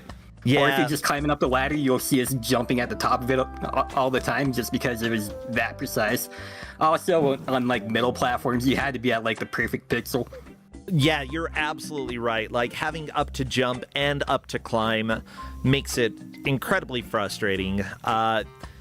That said, like, I didn't really see anybody die too much because of that. I do know that the timing, because you had auto jump, especially with the conveyor belts, how wide they are, it was occasionally just wide enough that you couldn't automatically jump across. You had to stop jumping in order to accurately move a little bit and then jump again. Like, you know, just a fraction of a second that you aren't jumping, which is a little bit hard to plan. Yeah, there were a couple of areas that were actually mindful, and you could just hold jump and jump across platforms pretty well. So there were a couple of areas where they were thinking about that. Yeah, I think that's pretty good design, especially for an old computer that, like, before the NES came out in the US, like, not bad thinking. Well, Alapex, what are you doing these days that people should know about? Anything interesting going on for you? Well, I'm finishing up Mina the Hollower, so that will be... I'll probably finish that up tonight. Also, playing in that Archipelago. I've got Cassette Beast, Link to the Past, and Super Mario World in that. Yeah! I've been playing, well, I was playing some this morning, I played some last night. I love seeing, like, when I send items out. Oh, Noida was so evil, it showed that an item that I was going to send was specifically progression, and I'm like, yes, I'm going to free it for them. And then it said, trap! And I'm like, ah, dang it. Well, okay, too bad for them. It's so funny what Archipelago does sometimes. I love it, and it's just been a joy to be able to play games with friends, even if it's not directly playing at the same time. Doesn't matter. I'm having fun. Well, yeah, it's just a nice casual thing to play games in a different way than you normally do. Yeah! Yeah, I love it. Omega Number, what are you doing these days that people should know about? I mean, I'm not streaming. I'm still doing blogging. I'm on The Coveted Mirror, which is a 1983 Apple II game. Ooh. And it's actually really gorgeous. It's a really good graphics on this Apple II game. I've been very impressed by it. And after that, I was going to do a Data General game. So if you want to see what the Data General's like, yeah. Yeah. That's why I've been able to talk about it. I was literally just checking it out to set up the emulator and everything. It's not an easy emulator setup. No. I mean, but we got it running, and honestly, I think this was a fun match. So thank you both so much. We've got 2 more matches coming up, and I will let you go. Okay, see ya. See ya. Well, just to confirm, it looks like the rankings are in Alapex in first, Blade Twin Swords in second, Leslie Pro in third, Mola in fourth. Everybody, fantastic job here. You all are moving on to round 3, and I just had a great time, so good job, y'all. Now, without further ado, wait, maybe a little further ado. Crappy, what are you doing here? Crappy's just dancing over here. Wants you to know that, hey, we've got an NES game coming out. I'm making it with LOK, the artist for GDQ. She's doing the art. I'm doing almost everything else. She's doing a little, like, design stuff as well. But it's been in the works for quite a while, and we are planning to have a demo out this month. Hopefully June 22nd is the goal. After that, we'll see if we do, like, pre-orders for, like, we're thinking about doing a physical version for the NES, flashing some carts, putting it out. If so, we'll make everything basically at my house, including the boxes and manuals and whatever. So, like, we're thinking about exactly how we want to do it. We'll hopefully figure it out fairly soon, so get excited for that. Otherwise, Crappy, take us over to the GM reveal. What's the game called? It is called Wild and Wolfy. It is about a wolf who might be a little wild. Well, Crappy's going back to the technology that he knows and loves, which is anything older than 85. Yeah, the game for the NES, by the way, going to be a platformer. And it's trying to be as close to, like, the heart of what a game that you could possibly see originally released on the Nintendo. Yeah. Clades, you're older than 85. Does Crappy love you? Yeah, he's in your house right now. Watch out! Well, say hello, everybody, to our GM. Maybe this GM can help you. Sharfers, come on in. Let's go ahead and talk about your game. Hello there, Sharfers. Hi, I'm actually on time. Oh, perfect. You know what? You're usually on time. That's true. That's true. Yeah. Can you defeat Crappy in a fight?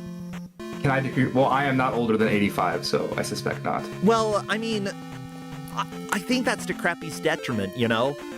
Oh, maybe. Yeah. Maybe I'm younger. I'm spry. Yeah, you're spry. You could probably, like, do, like, roll around on the ground without every joint in your body hurting at this point. Ooh, I don't know about that. That sounds hard. I don't know about that. That's fair. That's fair. Well, what game do you have for us today? All right, I have a Super Nintendo platformer called Whiz. Yeah. Hey. You know, I was trying to think of a good joke, but, you know, I'm just rabid to start. Right there. I'm rabid to start. The players are going to have 1 hour to play as much of Whiz, not the Whiz, that's a different thing, as possible. Whoever makes most progress will be our victor. Whoever doesn't will only get 2 points. And with this match, these are 2-point players. That means third and fourth will be eliminated today. High stakes, but possibly high reward. And either way, they get to play as a rabbit. So that's cool. True. Yeah. This was an Amiga port, a port of an Amiga game, which will become very obvious very quickly. I believe it. Okay, I need to fix my YouTube playlist because it keeps, like, leaving my playlist and playing other random music for some reason. And I'm worried, like, I've had it one time, I think, automatically pop up an angry video game nerd video, and I'm like, Okay. nope, that's not exactly what I idea. want playing in the background here, but okay. It was pretty funny. Ooh, I don't like this music already. I would say way too much trumpet, but there's also way too much slap bass.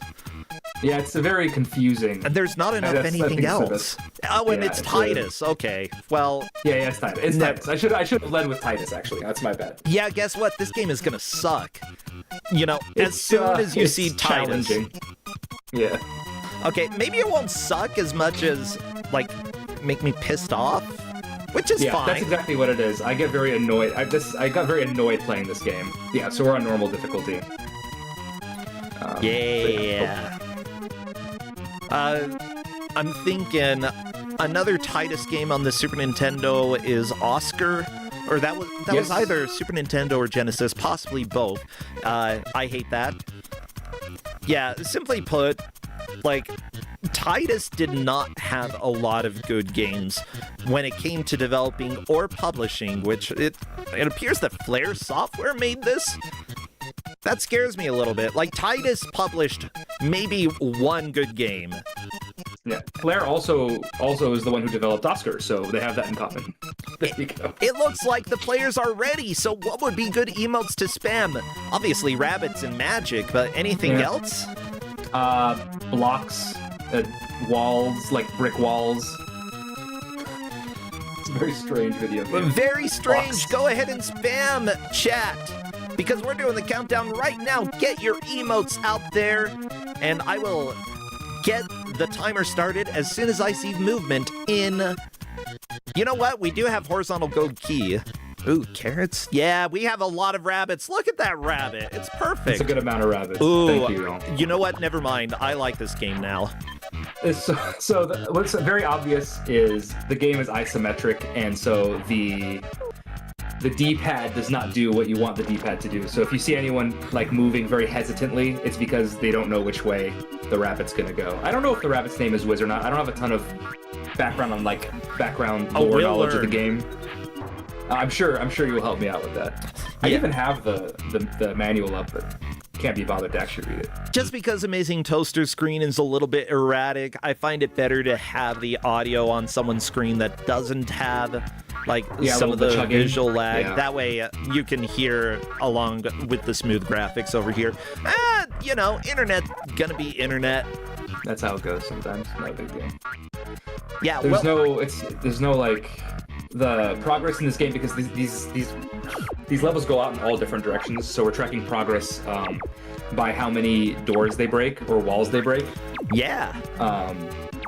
So because you need to break all the walls to get to the end of the level anyway. So that's kind of how we're doing that. So hopefully the chugging won't affect anything, because there won't be like very minute, you know, Oh yeah. like. It's not going to be like this person was 1 millimeter farther along the level than this person. So. Yeah, it might make it a little rough for the referees, and we I do feel- appreciate yeah, your tough. sacrifice. If you do need to look away for a little while, you We'll know, survive, yeah. we've got Let us know. backup referees who hopefully can help as well. I'll introduce the refs in a little bit. Apparently, per DJ Bunyan, the timer is the biggest enemy in the game. Is this true? Yes, 100%. So every level is timed. You can see it in the top left corner next to the hourglass. You can pick up more hourglasses to give you more time. But yes, running out of time is the way you're going to die the most. The rabbit has like a surprising amount of health, and avoiding the enemies isn't like super duper hard. So it's definitely figuring out where to go, what to do before the timer runs out is going to be the name of the game here for sure. Gotcha. Yeah. To give you an idea of how, so there's 10 levels in this game. The first time I played this, in an hour, I got to level 2. So that's kind of what we're dealing with here. Oh no. Oh, Yeah. that's not good. No, it's not. Of course, I don't know. I am not a particularly skilled blind player, so we'll see if anybody here does better than I did. I have a feeling that some will. I mean, I suspect. even though they did come last in their first match, that happens to everybody every once in a while. It's fine. There's all sorts. It's the first match, so that could happen. There could have been a very difficult group of racers. It could have been a genre of game that doesn't click with you. There's a bunch of different reasons someone could finish in last in a race. So now I do have to ask about controls here because it is isometric. You have two control types that often show up. Either it's up to go directly up or up to go diagonally up. So which one is it for this game? So I don't remember. What? I believe it's the up to go. I think it's the up to go diagonally. It's the thing where when you press the button, the rabbit does something different. So you're not physically going up when you press up. You're going diagonal. Okay, gotcha. I prefer that, honestly. I think you said that this was an Amiga port. Like, I think of other games that were also ports from the Amiga, like Spin Dizzy Worlds. That one actually gave you an option to choose the control style depending on what you wanted. The only control style they give you in this game is, so you have two things you can do. You can jump and you can spin, so it just gives you the choice of what jump means and what spin means, and that's kind of it. The D-pad is the D-pad. It looks like Fluffy Sugar got to the end of the level, so. This might be one of the best, tightest games, I gotta be honest. I'm already loving this. Yeah, it's fun to watch. I will say it is fun to watch. I got very frustrated playing this game for sure. I believe it. Burst Error and Fluffy Sugar are both on level 2 already, so that's cool. Yeah, considering that, I've played a decent number of isometric games and I actually dig them quite a bit. If I got this in a Kusogrande match, I'd be like, I have hope. I do. When I got this through vetting, I thought this is a game that Rosentia might enjoy playing. That definitely did come to mind. Yep. I want to play this. Simply put, we're 4 minutes in. It's on Amiga. There's a DOS port. There's a SNES port. There's a bunch. There's also a PlayStation 1 port. What? So, yeah. Oh my gosh.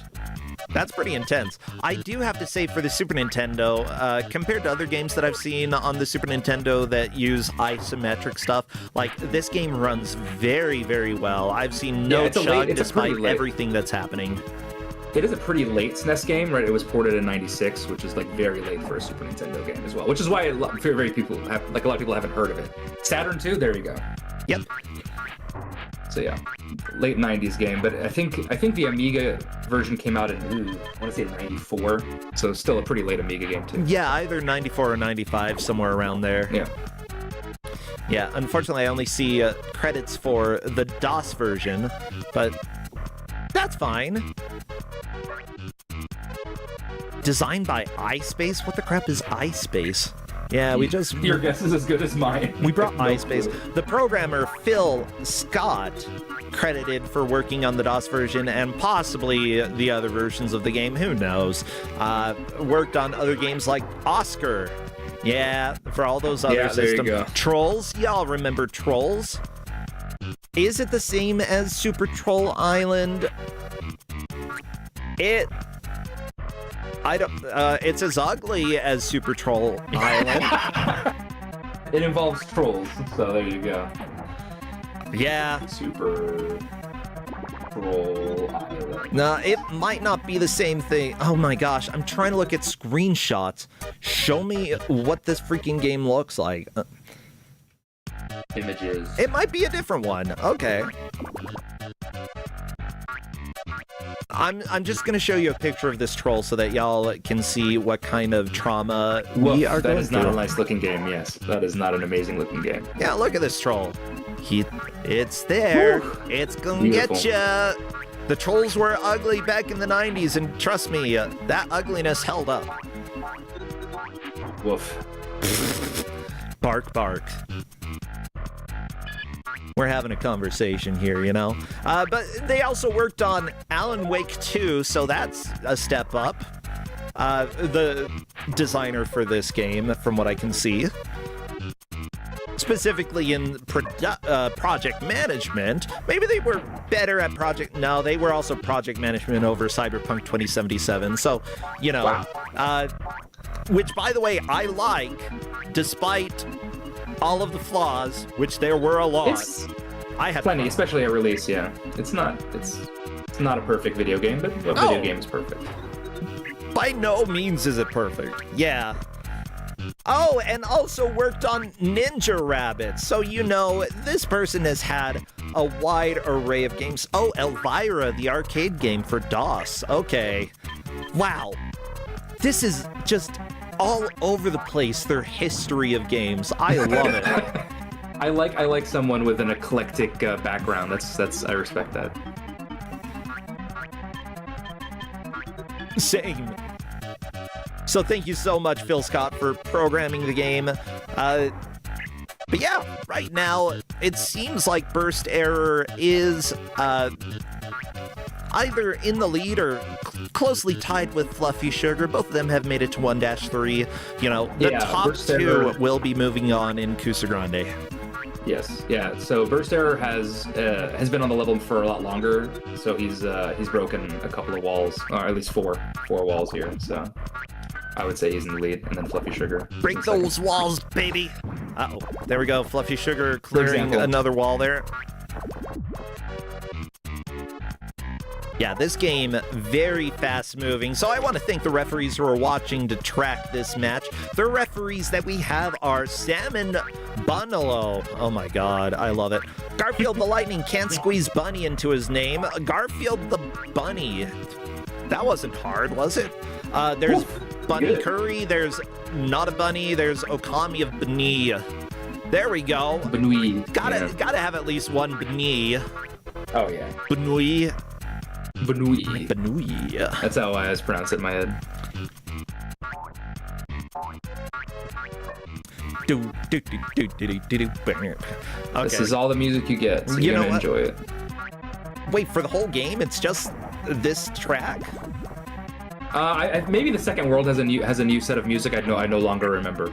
I played this game long enough ago that I don't remember anymore. Well, I mean, luckily the music was made by Keith Leary and David Murrant. They worked on a lot of different games. I mean, heck, some of the latest, I see Helldivers 2. The score for that game was composed by Keith Leary, who worked on this music. God of War, Journey. Y'all remember Journey and how amazing that was. Journey. Fat Princess. But going back to the beginning, this was his first game for music. Oh, that's awesome. Yeah. I love that. This is actually what an amazing Okay, start. yes, the Neo new world Cuts the has new Darkest music. Fairy. Oh my god. That game is amazing. All right, so yeah, Burst Error is on World 2, and there is new music in World 2, so good news there for everybody. Good. Yeah, and it looks like the other composer here moved on to become the vice president of creative arts.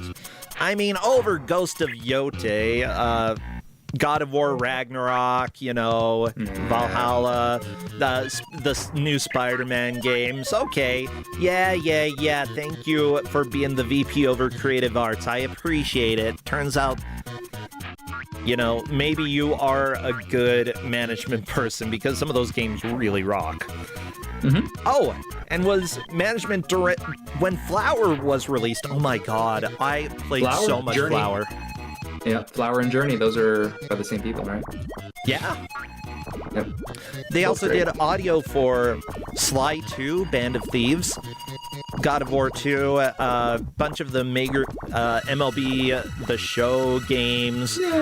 Yeah, I don't know if those were any good, but Some are, and they're fine. They're sports games, but they're like well-made sports games. So that's how you if you like it, you like it. If you don't, you don't. that's fair.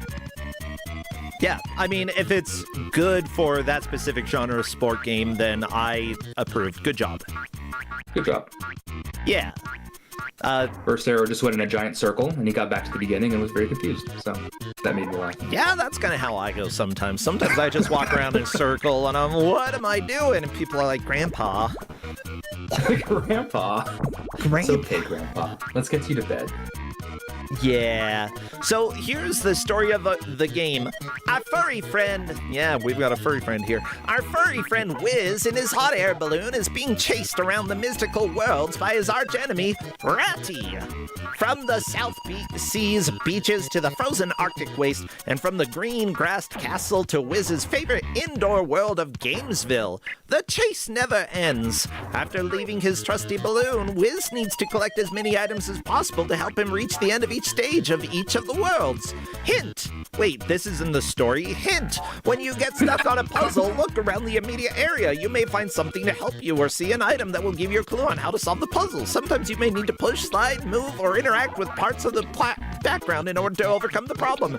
You will also find other collectibles on each level that will prove useful in your quest. There you go, there's the story. Yeah, it's fine, you know. Considering the developer here, I'll go ahead and say I'll forgive them for being weird. Why is that? Yeah, basically, yeah. Their hint is like, hey, look around and solve the puzzle was the hint. You're like, okay. Yep. Thank you. Hint is use, play the game. Why is that in the story? Technically, it says that it doesn't say story on the page. It says the game.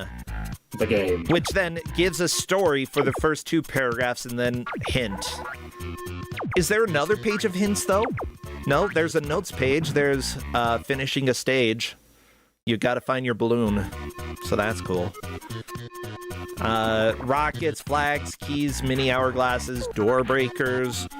Okay, cool. There's a lot going on here. So, Yeah.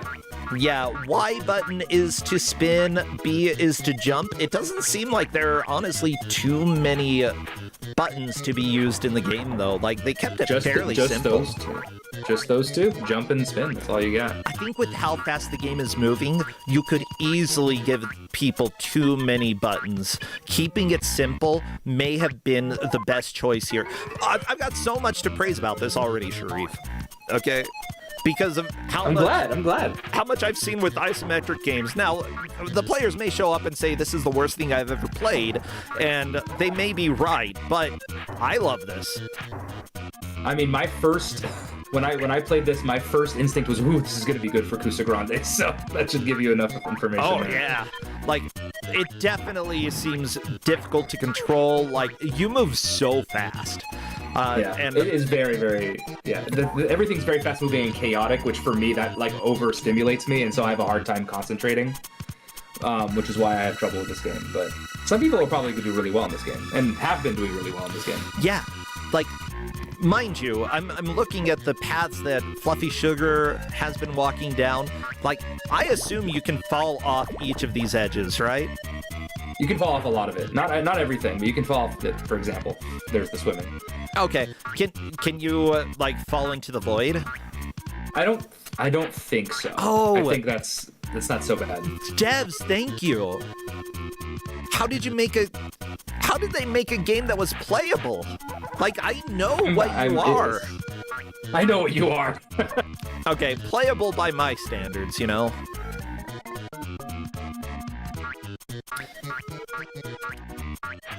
Yeah, so in terms of game overs, there are infinite continues, so you can always continue. However, Neptune is on the first level, so it doesn't really matter either way. Wait, I'm homophobic? I'm literally gay. Why am I homophobic? Chat, can you explain to me? Is it because I'm making fun of the bunny? I like the bunny. Mm-hmm. We like the bunny. Game over for burst error. Not too surprising. I expect to see some game overs. Oh, it's because Sharif said I know what you are. Oh no. Oh. Did I say that? When did I say that? Apparently you did. Oh no. You know, maybe I said it. I don't know anymore. Fluffy Sugar is deep in the snow. Gotta swim through the snow, little bunny. I usually swim through snow. That's generally how I proceed through snow. You know, once you're in really powdery snow, you move so slow. Like, it's true. If it's you up to your waist, through it. Yeah. Yeah. It's like, well, hopefully I don't have to go more than like 200 feet somewhere, because if I do, I'm going to be exhausted, which I've done before. Out snowmobiling. The times that we've gotten something stuck, and because of how young I was, it's like I'm in the middle of nowhere near nobody, and I can't lift this freaking machine. It's heavy. So it's like, let's go ahead and wait here for a while, see if my dad shows up. If not, time to wade through the snow for a mile or so until I find him and be like, can you come help? Growing up in a snowy area, I grew up in California, so this was not a problem I had. I had other problems, but that was not one of them. Yeah, it's honestly like some of the things that you go through as a kid in rural Utah. I don't think, like, just being in situations where it's like, yeah, I fell off like a 15-foot cliff and, driving a snowmobile, and I mean, I dived off it, but the girl riding with me didn't. She got a little hurt. It's like, or my dad being like, yeah, we caused an avalanche, but luckily it veered at the perfect time so that it didn't get us. It's like, oh, okay, good. Otherwise you would have been dead. But no harm, no foul. Glad you weren't. Just how it goes. Ooh, Bilbo in chat is excited about this. See, I think I've seen this game a tiny bit, but I always forgot what it was. And I love this. Ooh, DJ Bunyan is asking if they can share a video clip of the softlock glitch that they had in this game. Absolutely, you can share that in chat. It's always worth asking if you can share a link, but we're usually very friendly with people sharing stuff, especially things that happen to them, things that are their content that are related to what's happening. Go for it. Or if it's something else related to this, yeah. I think there's a way to, like, if you jump at a weird angle, you can fall into the void. I think that's probably what it was. I'm curious to see what it looks like, though. I mean, I wouldn't be too surprised. This is Wiz, not the Wiz. Wiz. I'm clicking on this. Yeah. One of our players here, by the way, commenting that, or this is Neptune Daydream saying, I just found my first mini hourglass. Oh no. Hugely important to find those to give yourself extra time. Yeah, as it turns out, Neptune Daydream is having probably the expected struggle with this game. This is what they look like is basically what I looked like playing this game for the first time. What happened here? Yeah, mind you, just because somebody is struggling with one specific game doesn't mean that they are any better or worse at games than other people. No, it's just, not. This is a very specific genre that you don't expect to get an isometric nightmare platformer in Kusogrande, but sometimes that's what happens. All right. I'm watching this clip that DJ Bunyan sent, and it is very funny. Basically, they kill an enemy like exactly when the screen is supposed to scroll, and so the screen just kind of stops scrolling, and then now the bunny is just kind of walking around with no collision. Very interesting. I'm sharing it over on YouTube as well, so if people want to check that out, the link is in the chat there. Yeah, we do have, we've been getting a fairly steady group there, small but comfortable, around 10 people today. Good to have you here. Comfy, I like that. Yeah, it's cozy chat. Plasma Gun loves to make puns there.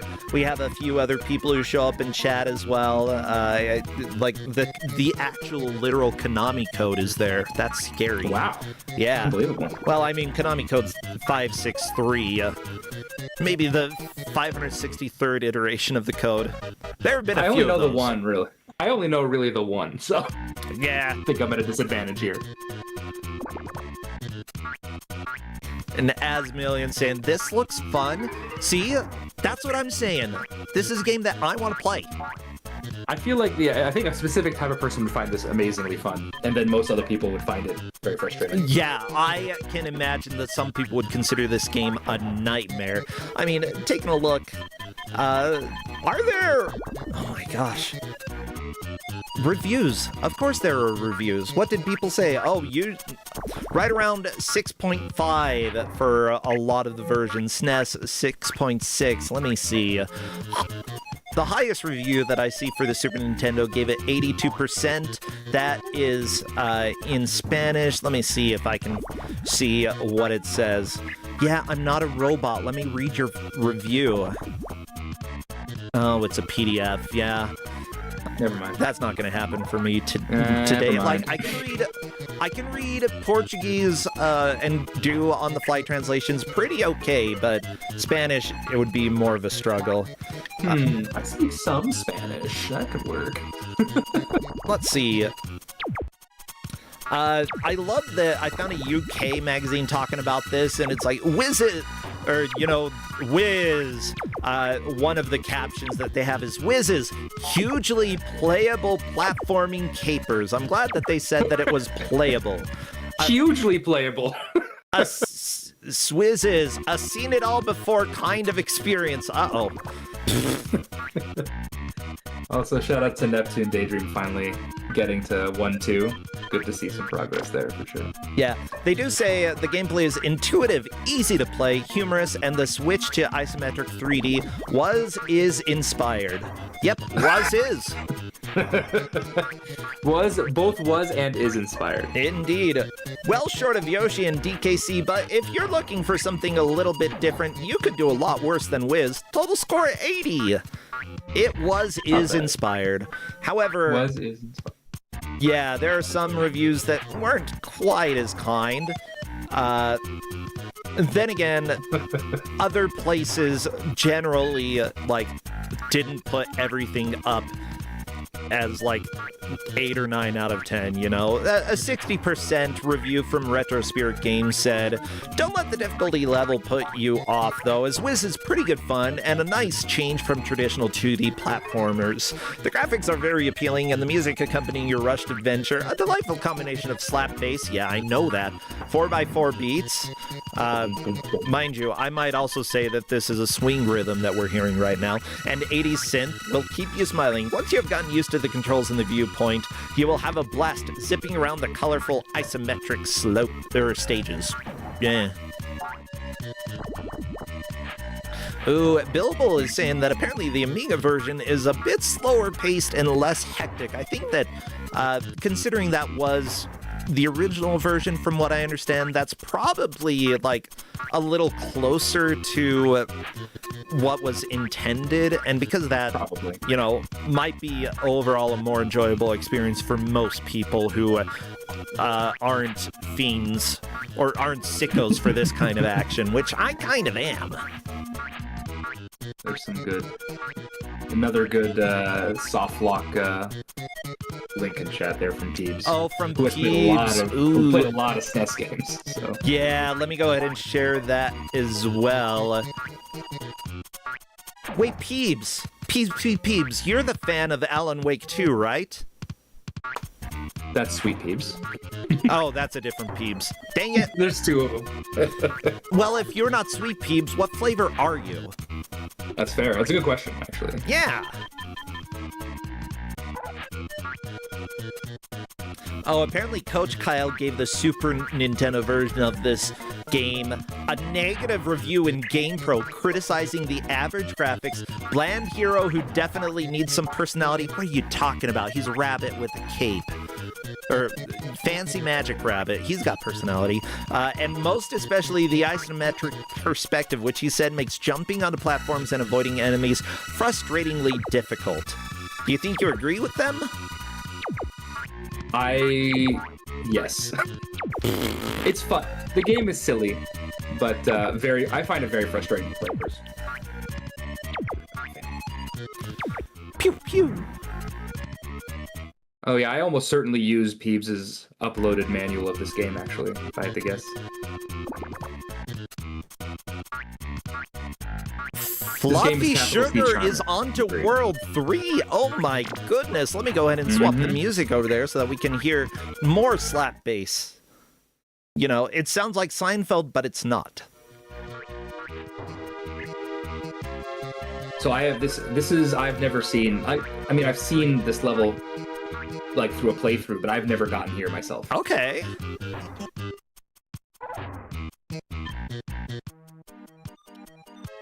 This music isn't as good, but it's a nice change of pace. Agreed. And there's it's definitely very much more slap bass forward. Actually, I really like the variety here. It feels a lot like the composing style of the Amiga and Commodore 64. Very much Euro soundtrack, because we've got like sections fading in and out that still mesh together with each other. Then other instruments come in, join in with those sections. One disappears, another one comes in. It's just like inspired, considering that like the musicians went on to do big things in their careers, and this was one of their first games when it came to music. They were the right people for the job. They did great. Chiron is asking, how did I know there'd be bass? Because what other instrument has been on every single level so far? Like, I'm sorry, you get the slap bass from Seinfeld. You're gonna use that, okay? They probably hired the guy who did the music for Seinfeld.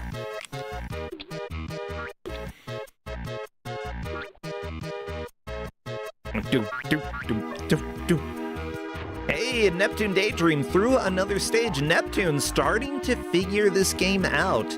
I think that, you know, it took a little while, but that's kind of understandable. Amazing Toaster is doing a lot of work to try to catch up to Burst Error. Burst Error, you know, in order to maintain your lead, gotta finish this 2-3. Though I will say, 2-1 and 2-2 did take both Burst and Fluffy Sugar a long time to finish. And, Quite a bit of time, you know, knowledge is really important when you are in Kusogrande. The knowledge that you learn from each stage is pretty critical here. So, you Also, know, even though Amazing Toaster has a chance to catch up, I don't think it's very likely in the next, for at least 10 minutes. And if Burst Error finishes this stage, then, you know, that's really going to be holding on to second place. Yep. Yeah, especially like remembering what you've learned within each level, even if you do die. Yep.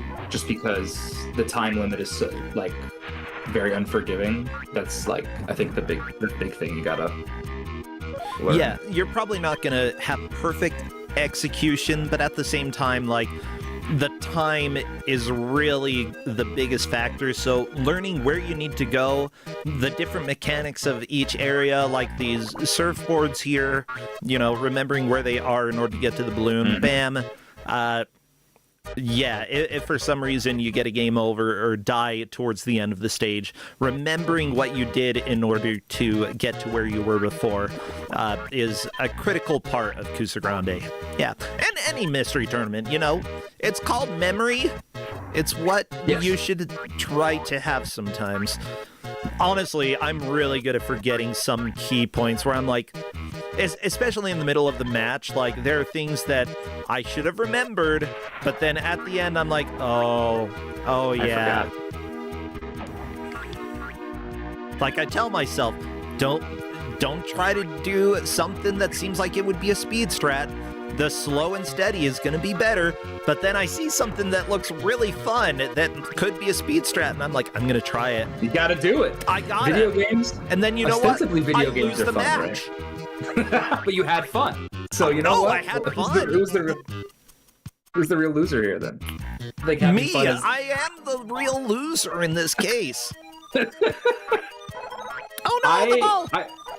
I've participated as a competitor in a lot of Kusogrande matches, and I have never like done particularly well. However, I have almost always had fun. So I feel like that's a good way to good mindset to go into these races. We try to like emphasize that. Have fun when you're playing in Kusogrande. You know, if you are getting frustrated, you know, take a second, maybe step away for a minute or so to breathe a little bit. Overall, you know, there are going to be some bad games here, but oftentimes you can find joy in them. And, you know, while we do offer prizes, that really isn't the big emphasis for a lot of people, especially the people who have been playing for years and years and years. A lot of them are just here to experience something that they never would have experienced elsewhere. And It's a lot of people haven't experienced Wiz. a lot of people like who, especially a lot of speedrunners. You'll ask them like, "Hey, how did you start speedrunning this weird game?" And it's like, "Well, it was given out during one of my Kusogrande matches," and so like that's always a cool experience too. Yeah, there's actually a decent number of games at SGDQ that I know are because of Kusogrande matches. Not necessarily because of me, but because of like what game masters found and decided to give out. Ritz Blues doing Sabor this year. I wish I could be there to commentate, but unfortunately circumstances prohibit that. Like I know the game that you're playing there isn't because you played it in Kusogrande. I think you discovered it by yourself. I discovered it going through Sega CD games. This is my first year as a GM. Yeah. And so I went through a bunch of games when I was first selected, and that game was one of those games I went through. And I'm like, this is not good enough. This is not good for a match, but it is a good game for me to start speedrunning. I love that. Like, our GMs end up playing a lot of games that they don't end up giving out, but sometimes they find something that really clicks with them. And that excites me as well, that, like, the process of exploration just... Sometimes you're like, okay, this is my game now. I'm not giving it out. I've done that before, Sharif. I would have given out Frankenstein had it been like feasible. Like, I mean, maybe we could have figured it out, but I was having too much fun with it and like trying to figure out a way to like figure out, oh, did this person get the right amount of items versus did they choose to like fight one of the characters? Because there's so many branching paths on how to beat each level. So oh yeah, I'm like, not worth the pain. And I have plenty of other Sega CD games in my back pocket, so we'll be okay there. Yeah. Ooh, Fluffy Sugar getting a game over. Unfortunately, Burst Error has gone back as well. It appears, do you go back to the first level of the world when you get a game over? I believe so, yes. Yeah, a little rough. Burst Error, I believe, was close to getting to World 3, but unfortunately didn't quite make it there. Had to go back to the beginning of the world. This gives Amazing Toaster a decent chance to possibly catch up, possibly even pass up Burst Error. You don't know. Like, we've got 25 minutes left. There's a lot of time to go. And honestly, all these players are doing well. Like, Neptune Daydream is behind, but at this point, you know, they've figured out a lot of the mechanics here. They're really, like, learning how the game works, and it is possible, considering that that Amazing Toaster and Burst Error are still on World 2. It's not impossible for Neptune Daydream to have a comeback here. But they are spending a lot of time collecting flags and some of the different gems, and I'm not sure if that is super necessary, unless there is the consideration getting enough flags may give extra lives. Getting enough points could also give extra lives, considering it was originally an Amiga game and developed in the UK. Like, there is a chance that could happen. And in Kusogrande, especially when continues are brutal and send you back to the beginning of the world, getting extra lives is not a bad idea. No, absolutely. And also, just like, the more you explore the world, the more you understand about it. So, oh yeah, that can't hurt either.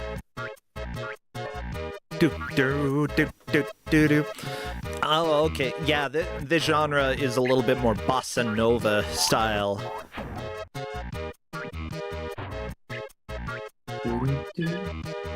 Yeah, the review that was talking about this, they're like, yeah, the music's fun, 80s synths, and I'm like, you didn't even talk about the styles that we had swing in the previous one. We've got bossa nova going on here. Mm-hmm. Like, yeah, the musicians did great. Yeah. I think it's pretty good.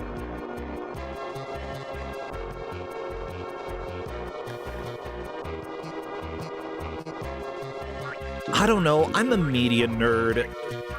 Yeah, I mean, just like, yeah, you know a lot about music. It's just like, you know, I don't think the average reviewer is gonna know what bossa nova necessarily sounds like. You and I both do, but that's like incidental. I was gonna say, does anybody here not know what bossa nova sounds like? That's fair enough, I suppose.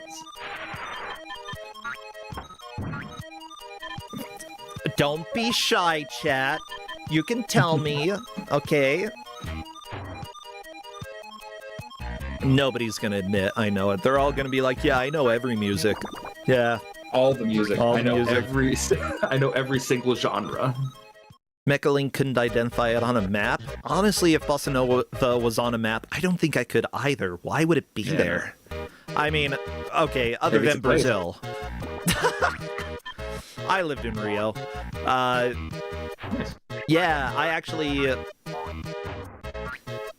trying to think. You know, the song The Girl from Ipanema, which pretty much everybody at least has heard of. Yeah, I walked by the bar. I didn't go there. I should have.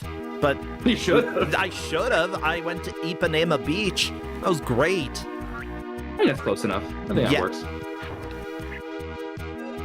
Well, that was before I was like... I went to study abroad when I was still Mormon, and it would have been so much better going to Rio if I weren't. I was like on the edge of like trying to figure stuff out and being like, do I be gay? Do I be gay? Yeah, those are the words that I said when I went to Rio. Do I be gay? And it sounds like the answer was yes, so. Well, I mean, while I was there, sometimes, but then one of my friends also convinced me to, like, literally work with the missionaries while I was there. Yeah, okay. I went into the Rio favela. I'm not even kidding you. I went to the favelas with missionaries while I was in Rio, and we left one house because the guy said he was going to go get a gun. Yeah, I believe that. Yeah. Oh my God. That is very believable. Oh, honestly, I don't know. People are like, especially my husband, when we go to cities and such, I'm completely fine talking to anybody and just doing stuff. And he's like, you're the tweaker whisperer. And I think it's because I lived in Brazil, because I got used to everybody. I'm fine. You know, everyone's human. I'll go ahead and, like, negotiate with people who are a little, like, on drugs at the moment because I need to get something back for somebody, you know, and it'll be a fine negotiation and everybody will be happy at the end. Wow. Yeah. That's commendable, I have to say. I had a friend who lost a piece of art, and, like, some person on the street who definitely was on something, walking around swinging it and, like, muttering to himself. They were too afraid to go talk to him, and I'm like, where is he? And they're like, no. And I'm like, tell me where he is. You sent me a picture. Where is this? And they're like, no, we're not going to tell you. So I went, found a police officer, showed him the picture, and I was like, hey, where is this? He's like, oh, it's just around the corner over there. I'm like, okay, I'm just going to talk to this gentleman. My friend lost some art, and we're going to, like, I want to go see if you know, this guy will give it back. So I went and I was like, hey, you know, I've got $10 here. If you want, you know, you found something of my friends. I can swap this, you know, and give you $10 for it. Thank you. And he's like, yeah, I was going to go use this at the bank, but now I'll take the $10. I was like, I don't know how you would use art at the bank, but okay, you know, that's fine. So he got $10, I got a handshake and the piece of art, and my friend was like, what did you do? Look, I just got your art back. That's a fearlessness that I envy, for sure. I appreciate that in people. Oh my God, Fluffy Sugar is on to 4-1. Level 4. I love it. We're in a card world of some sort here. Okay, high-low. Do you go high? Do you go low? I don't know how these platforms work. Oh. Oh, I see. So the bigger the card, the higher the... Ace is low? Stupid. I guess. Yeah. I have no idea how this works. I think it's almost high enough. Gotta go higher. That's a king. I might just. My guess is that if the next card is higher than the previous one, it'll Then it go goes up. up. Yeah, if you're standing on high, but if you want them to go down, gotta stand on low. Oh, or maybe it's you guessing, like, oh, this is gonna be liar, and so There it we goes go. up. And maybe if you guess low, then it'll go up because it was lower. There we go. I Yeah, think we got it. all you really have to do is stand on high. Well, maybe if you guess low, like if it It'll gives go you a up also? king and you guess low and the next one is lower than a king, then it will go up. I don't know. That's what I think. I think just setting on high and waiting is a perfectly good strategy here, though. Although time is, of course, of the Oh, essence. yeah, as we know, time so. is scary. I forgot time is your worst enemy in this game. Oh, the perspective. I don't like that. Fluffy Sugar. Yeah. Question, does this play with perspective when it comes to going places? Like, Yes, your controls don't always do what you expect them to do. okay, that actually really excites me. It's like Echochrome. I don't know what that is. It's a game on the PS3 that played with perspective, and it was sort of a non-Euclidean type game where, Oh, that's cool. actually. like, sort of like Escher's art. You moved in ways that, like, technically a platform was higher than another one, but because it lined up on the isometric grid, you could actually walk straight onto it. You'd rotate the level as well in order to make different platforms and such line up. yeah. There's a handful of these like perspective, like puzzler kind of platformers. Yeah. I think I know what you're talking about. Yes. Does it do that in this occasionally? Not really. Not in the Dang way it. you're wanting it to do. Unfortunately, it's more straightforward than that. Well, a man can hope. A man can dream. That's always how it goes. Yeah. Has anyone said "gee whiz" yet? I just did right there. Oh, good job. Thank you. Yeah, Fluffy Sugar, welcome to death. I keep to saying just this is when the spin game's gonna away. get really hard, but it gets really hard. It's just always hard. Yeah, the order of placements, by the way, is very clear at the moment. Amazing Toaster in third, Burst Error in second, Fluffy Sugar in first, Neptune Daydream in fourth. You know, they're each on a separate world. World, yeah. Yeah, I mean, for the sake of tracking, this makes it so much easier, you know? Very simple to track. It's just very clear where everybody is. Yeah. I do hope I do hope we see some more progress from everybody, of course. But that's to give you an idea. Like the spread gives you an idea of how like high the skill ceiling is in this game for sure. Ooh, Fluffy Sugar trying low strats. Okay, yep. I would go high for this next one because 4 is low. 7, it could go either way. I don't know. 3, you're not getting lower than 3, Fluffy Sugar. Wait, you did. It was a 2. You're not getting lower than 2. You literally can't. Ace. Yeah. Okay, Ace. Whatever. Ace should be high. Simply put, I disagree with the devs here. I'm still not like fully sure how that works. Oh, you mean Ace is low? Yeah, Ace is low. I think it depends. Not in this What game. games is Ace low? Like 'cause, like, in Stupid Blackjack, Ace games can be that low. nobody wants to Blackjack play. Ace. Well, Ace can be low. Blackjack, you get to choose. That's true. Well, I mean, technically you're not choosing. You're going with whichever one gives you the highest score under 21 if possible. Right. Yeah. Ace is historically low because Ace is technically a 1, I suppose. Yeah, what history are we talking about? Dumb history? Dumb history. Fake history by fakers? What other? Because like straights, can straights start with an ace? I feel Yes. like in some games straights can start with an You ace. can do That ace makes 2, ace 3, low. 4, 5. But you can also 10 jack, do... queen, king, 10 jack, queen, king, ace, yeah. Yep. Like a flush, like Yeah, a royal I guess that's flush or more whatever. modern than anything else. I mean, ace does just have one symbol on it. It is a 1. It is a special, very special 1. Also the only one. The only one. You can't have straights. This is Pride Month. According to Balatro, this is actually true. Yeah, how do we do gays in poker? We gotta find out. Or bi, it's fine. or anywhere in Anywhere. Yeah. We're very accommodating here. Oh my god. Every year in Utah, I see people saying, hey, it's Pride Month, so let's go ahead and hang up our Mormon propaganda that is specifically anti-gay because it's called Proclamation to the Family and we're proud of our family, but it specifically is homophobic and transphobic and all this stuff. And I'm like, just put those away. You know what? You can...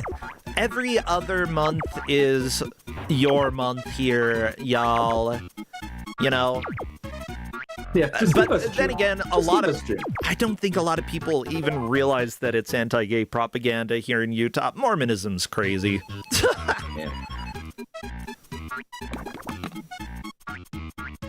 Okay, this music starting to get a little old. circusy for my taste for sure. It's just like a little bit trumpet. Polka-y is almost what I would say. Sure. But it does sort of evoke Alice in Wonderland as well, which is kind of appropriate. We've got cards, we've got a rabbit. Yeah, the Queen of Hearts, all that stuff, yeah. Yeah, this instrument is very kind of accordion-esque. Very accordion-y. Yeah. You know, I've played a little accordion. Not much, but a little bit. That's cool. Yeah, I feel like it'd accordions be really rock. Weird. I want an accordion, y'all. I want an accordion. Just putting that out into the universe. Yeah, if anybody wants to buy me an accordion... Yeah, Fluffy Sugar, you know how to play the game. At 3 is higher. You're going low now? No, bad choice. Yeah, see? I don't think they understand. Nope. Now low, but low is correct. Low is correct. There we go. There we go. You won the game, and with 40 sort of long seconds left, great. You know, if you alternate and you win, then that is fine. Oh no, sorry, I just saw the next game. I think, yeah. Yeah, I saw it too. I think for that particular high-low game, I think just doing whatever and just waiting. It's just RNG anyway, so. I don't like that you need RNG to make a platform work, though. It's very interesting. Hey, it's still better than Toto on Wizard of Oz, the freaking lemon drop game. Oh my god, lemon drop. I should give that game out. Just the lemon drop game, not Wizard of Oz, just the lemon drop game. You know what? Just make a ROM hack. Just a ROM hack. Only lemon drops. That's all it is. Lemon drops over and over until you can basically not win. Yeah, I mean, I've beaten it. It's just very, very unlikely. It's like extremely unlikely. Yeah, before I sent the game to Dragon Dark, I beat it. And we didn't know that you didn't have to beat Toto Dice, or the Lemon Drop game. Yeah, you didn't have to, because the Lemon Drop game is like one of the optional sites, because you need a certain number of drops or something to win the game. Tickets in order to get to the end of the game, and I didn't know there was an alternate ticket, and for a long time we didn't know, but when that was found, people were like, no more Lemon Drops. This game is actually a speedrun now. Yeah. It became like a lot more runnable, I guess would be the answer. Yeah. Like the word. Like, my theory was what you do, like, if you have to do Toto Drop, is that you run the first majority of the game and you do it segmented. Okay, first segment is almost all of the game, and second segment is just lemon drops and then, like, the final stage. And that's pretty much it. And it would work. It's just nobody else would want to do that. Yeah, no, that seems very painful. We're still at 4 players on 4 worlds. This is fascinating stuff. Come on, slots. Oh, yeah. Boing. This is very charming. Yeah, I think this is a cute I'm enjoying this quite a bit. Okay, yeah. Get the balls in the hole. Yeah. Like, you get to play a little of each game. It's just cute and nice. There's some dice here. Roll them dice. or don't. That's fine. Oh, I think Oh, we're playing they're done with the checkers. level. Is he done? Gotta jump over them. Oh no, it's not the end of the level. It's just the The Rubik's checkerboard. Cube! Oh no! That would take forever. You only have 20 seconds left. We gotta have Some this. people can finish a Rubik's Cube in 20 seconds. Yeah, they're sickos. And good for them. You know, honestly, it's a skill that I'm glad that somebody has. It's just memorizing algorithms. Oh, there we go. I think Yeah. they're done with the level. There we go. Honestly, I wouldn't mind learning. It's just, I've got other things to do. Oh, an amazing toaster got to level 3. Oh, very nice, Amazing Toaster. This is honestly Amazing, getting even. a little close between second and third, which is the most important distinction because third place is eliminated. Second place stays in Kusogrande along with first. That is correct. Scrapes through with the 9 points they need. Yeah. Yeah. Amazing Toaster could have a last minute comeback and stay in Kusogrande. Absolutely. Neptune Every Daydream, level I don't in this think game is can. short. Neptune Daydream has a long way to go in 7 Yeah. minutes to even. It would be like miraculous. Yeah. we've seen miracles in Kusogrande. They're not Absolutely. like they don't happen every day. That's why they're miracles. But you know, they can happen. They absolutely can. But yeah, the levels themselves are pretty short. So if you figure it out quickly, you can beat a level quite fast. Yeah, that's But of something course, that it I can take- love about a game like this. That like, yeah, high difficulty, but you know, once you start figuring everything out, you can just plow through it. Each level actually has a pretty clear flow in most cases. I feel maybe There's not like every usually case. but- one or two. There's like 1 or 2 paths basically to beat a level in general. Yeah, so it's like Sonic, you know. Yeah, Sonic usually has like 3, or I guess 2 or 3 depending. But yeah, This is like There's usually, like, a couple better of Sonic 3D Blast. yeah, but yeah. So it could be that Amazing Toaster finishes 3-1 in the next couple of minutes and can catch up to Burst Air. It took Burst Air like 20 minutes to beat that level, so it depends on. Yeah, it's very unlikely. But if you Could happen. really It start absolutely could understanding the flow, especially since there are arrows pointing the way that you need to go, you don't need those diamonds. That is true. That is true. But if you follow the arrows, then you will go to victory. The diamonds don't do anything for you, right? They're just... they're points, as far as I can tell. Yeah. So that would be the main thing. Don't worry about killing everything. Worry about getting to the end. Don't get the extra pickups. They're tempting. I know it's a video game. Yeah. I want the Shiny. pickups. Yeah. Yeah, it's the things you need are the blocks and the hourglasses are like the most important things by far. Yeah, Magic Hat shows you how many lives. Okay, yeah, I know that. What about bonuses? Okay, the rockets earn 1,000 points each. If you find all 4, you get an extra life. So rockets are helpful That's in that cool. way. Yeah. Flags are scattered throughout each stage and should be collected for points. They should be. Keys open doors. That's cool. Mini hourglasses, those give you time. Door breakers, yeah, we know what. Gems, they give you 200 extra points. I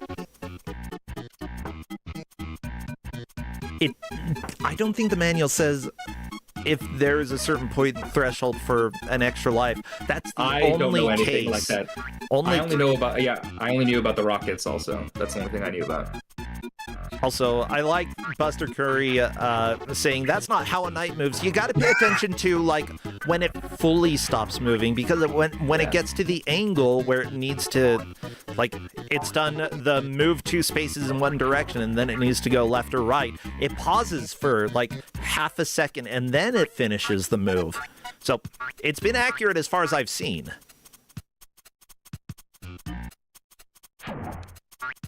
I have not been paying a ton of attention. To be perfectly honest with you. Here's the deal. Sometimes I have a chess problem. And specifically, if I play too much chess, then I can't stop thinking about it. Like, everything that I look at, like, the way that people sit on a couch in relation to me. I think like, what move could I make in order to knock them out? Like, This is like when I play Tetris and I can see that the Tronimo is like in the back of my islands. I yeah, understand this problem. you understand Yes. that feeling, and then I people understand. like, in relation to you, you're like, okay, a bishop would take them out if I were a bishop. And you just can't stop thinking about it. And it honestly is kind of fun, but at the same time, I want to do things other than think about chess. That's it. We got it clear. What? Fluffy Sugar beat the game? I did not think that was possible. What? I'm gonna be honest. I did not think it was possible. Holy So- crap! Good job, Fluffy Sugar. Yeah, there's 10 levels in the game. So GG. That's awesome. Right at the just about at the hour mark. Yeah, simply put, this is That was I'm very incredible. impressed. Yeah, I'm very impressed. This is the first game. Like this is like I've had other games where there were clears, but I was expecting it. This is not what I was expecting. So hello, I'm Fluffy genuinely Sugar. very What impressed. the crap? You beat the That's game? very impressive. That's very cool. I didn't think I was going to. The cards in like casino stage was really giving me some trouble. The high-low platform thing. We were all forming theories on what the heck was happening there. Simply Yeah, put, it was betting on if the next card was going to be higher or lower than the current card. It did feel though like sometimes it triggered when the card wasn't what I was standing on. I don't know. Also, the randomness of it was. Yeah, it was a little annoying. Like, it seemed like towards the end you were just alternating between the two, and that worked. With RNG, because it's RNG, felt whether like it it was happens. faster. So all you got to do is, I just would have sat on one of them. I have no idea. Like, I don't think anybody really knew what was happening. I did try that the very first time around. I was like, in theory, eliminating my randomness from this equation might make it go faster. Yeah, so It did feel though like it took forever. so like, did this game click with you? It seems like it did. Like, have you played a lot of I isometric definitely- games? Yes, I've played a lot of isometric games. I've played a You could lot tell. of not Definitely knowing could tell. where you have to go. Wayfinding is typically a pretty decent skill of mine, especially when especially from that era, a lot of conventions were similar. Yes, Oh, yeah. This kinda is like an tell Amiga style game. All For the, sure, yeah. all the flags are going in that direction. That's going to be an extra direction, probably.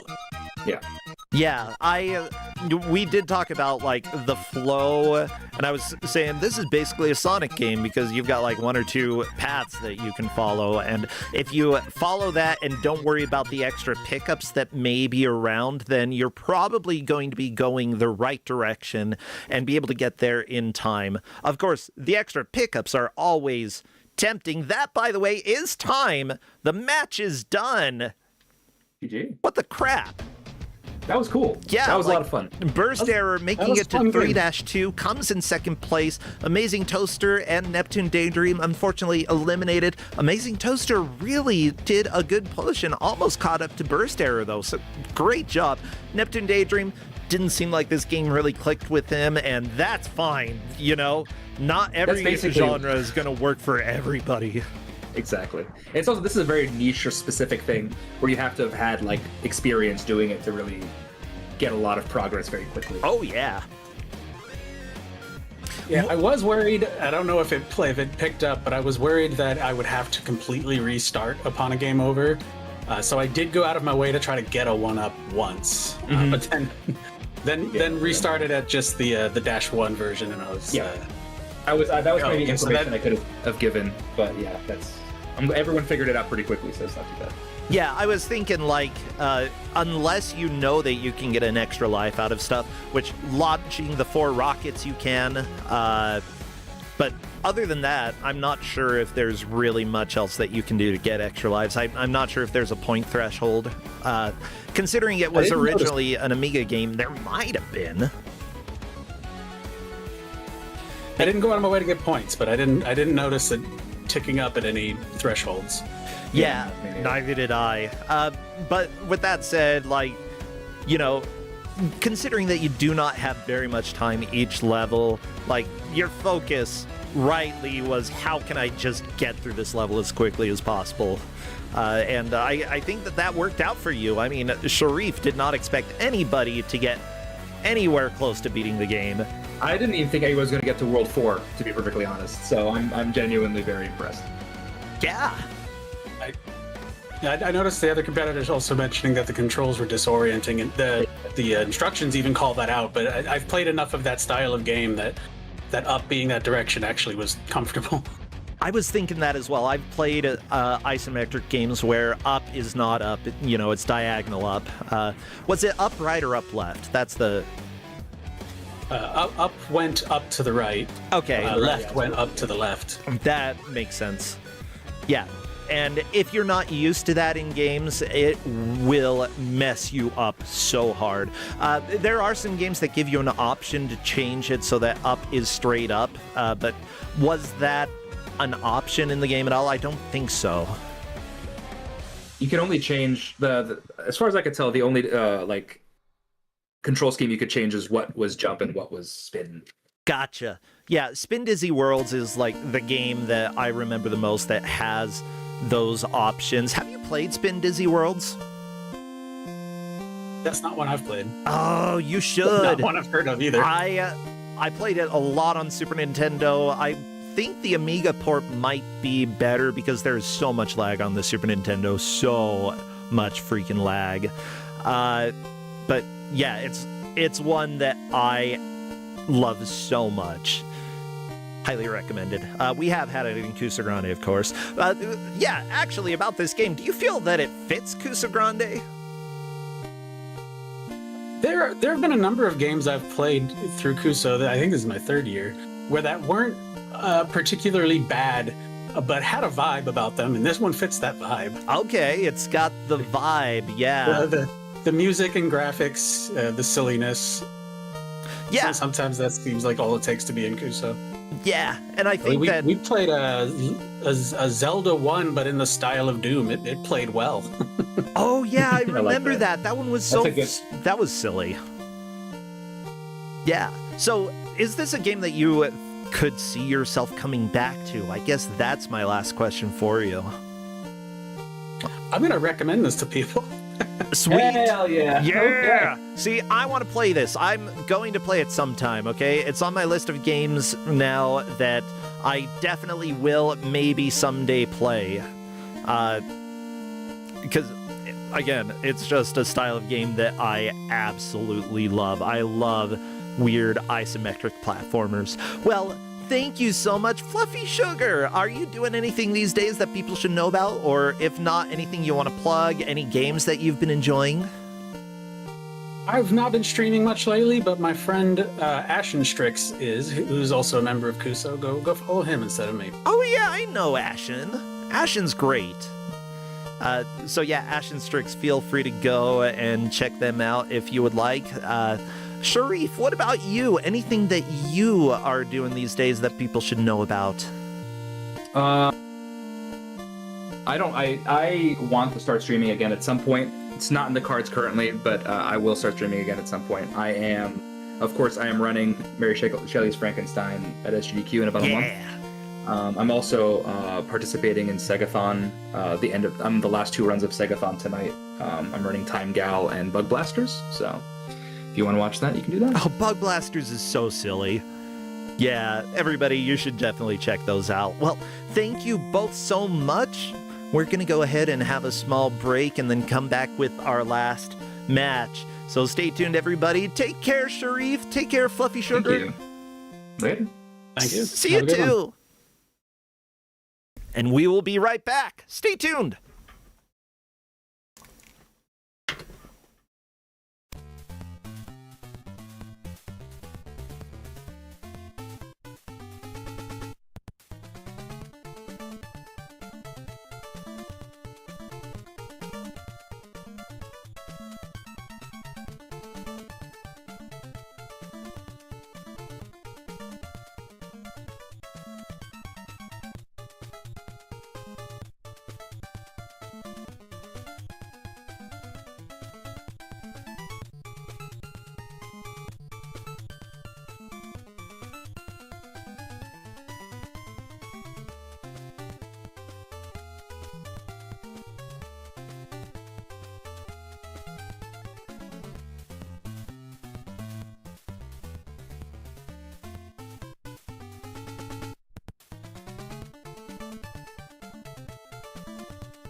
Well, everybody, welcome back to Kusogrande. Video game development has been a lot of fun. Definitely some enjoyable glitches and bugs that have shown up. Yeah, the game that we're working on is hopefully going to have the demo out later this month. 22nd is what I'm aiming for. We'll see if I'm able to make it there, and then we'll see. I will share first with subs. And I know that there are a couple people on Patreon, so we will share that with y'all first. I do not care about people distributing after that. You're more than welcome to share with others. So, yeah, it's something that everybody will be able to access. It's fine. Oh my gosh, it's been so much fun, though. I've been putting a lot of work into it, and I really, really hope that people have some fun. Can you share it with the others? Sure. Whatever. Okay, I think it's time for us to go to the reveal of game number 3, so Crappy, take us on over. Yeah, oh, do you think Crappy would be good at an isometric game? I don't think he can even walk straight. But that's why isometric might work for him, I don't know. I love me a good Crappy. You know who else I love? Our next GM. Say hello to our dear friend, Time Stalker. Come on in. Let's chat a little bit. Oh, Bionic Commando music is good. Hello, Time Stalker. Hey, bro. I love Bionic Commando. It's one of my favorite NES games. The funny thing is, I played it as a kid. I couldn't figure out how to get past the first area. Yeah, I don't think we had a manual when we rented it, but as an adult, I like it a lot more because I actually know how to play the game. I speed jogged the game. Ah, cool. Well, what about this game that you're given today? Is it one that you speed jogged through it all? No, well, see, like with Bionic Commando, I'm an NES kid at heart, and I tried to give our players NES games, and they played most of them, so we decided we're gonna be going with a little bit of a Disney game now. It's a franchise that I have never seen a good game of. Are you we're sure? Going with one. I've never seen one. Wow. Okay, not even the Super Nintendo one? That's not a good game. Sorry, wow, it's not. Okay. Ooh, opinions here. But we're going to be going with the PlayStation Lion King 2, Simba's Mighty Adventure. Well, everybody, it's Pride Month, so you can pull your Pride rocks out. We've got 1 hour to watch The Lion King, Simba's Mighty Adventure. Don't know why Simba is having an adventure, but there he is. That's what he's going to be doing. Luckily, the players will have 1 hour to try to make as much progress as they can. Whoever does takes the victory. Whoever doesn't, well, they only get 2 points. And this match is a 5-point match, which means whoever comes in last will not have enough points to move on to round 3. One person is getting eliminated. Everybody else gets to say that they had a mighty adventure. Well, I mean, even the person who comes in last can have a mighty adventure, you know? I'm trying to think. Lion King 2 was not Simba's Mighty Adventure. It was just Lion King 2, right? It was. I don't know how the movies go after the first one. This one kind of just takes from both games, and yeah, I don't really know much beyond that. Yeah, Simba's Pride, because you had Kovu or whatever the crap, like, people are like, oh, he's the hot one, and he's, like, edgy. I'm like, okay, that's cool. Okay, let's see how long it takes to get... no, it's PSX 200. It came out so long ago. Fine, I'll fix it. Gosh. People so picky about everything. You want to see how long it takes us to get a copyright strike for this? Well, I don't know. Probably not, but that's why I'm talking a lot as well, so that hopefully it doesn't get muted. Okay, I'm ready. Like, whenever I hear real singing, I worry. And they're going to be playing on hard difficulty because anything else is just too easy to get through. This is going to be a little bit... It's not hard difficulty, it's difficulty hard. There's a difference. One is hard difficulty, one is difficulty hard. Okay, it looks like the players are ready, so everybody, get all of your Lion King emotes out. What else would be appropriate besides things that show up in Lion King? Honestly, not a whole lot. This is very much Lion King centric. Okay, well, is there any edgelord stuff in it?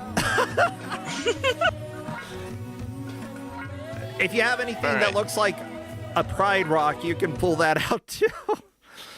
Okay, so I need to stop saying that. This game has a lot of long load times, so I told them that they could save state at the beginning of every level once they got into it. Now, they need it because it's on hard difficulty. They need 450 coins, and there's only 500 coins in the level. So they're gonna have to be on a kind of a collectathon with this. Oh, this is like Banjo-Kazooie, but like stricter. I mean, if you want 100% Banjo-Kazooie, yeah, you have to go search in every nook and cranny, but Morning, Master Simba. there's so... Is waiting for you. my god. Now, the first thing to note about this game is that momentum is kind of stupid. Okay, I'm seeing that. I'd say Simba is kind of stupid, and we just started. Yeah, this is D-pad only controls too, so they're playing with the D-pad on this. And if Simba brushes any wall even remotely, he acts like he full on hit it head on.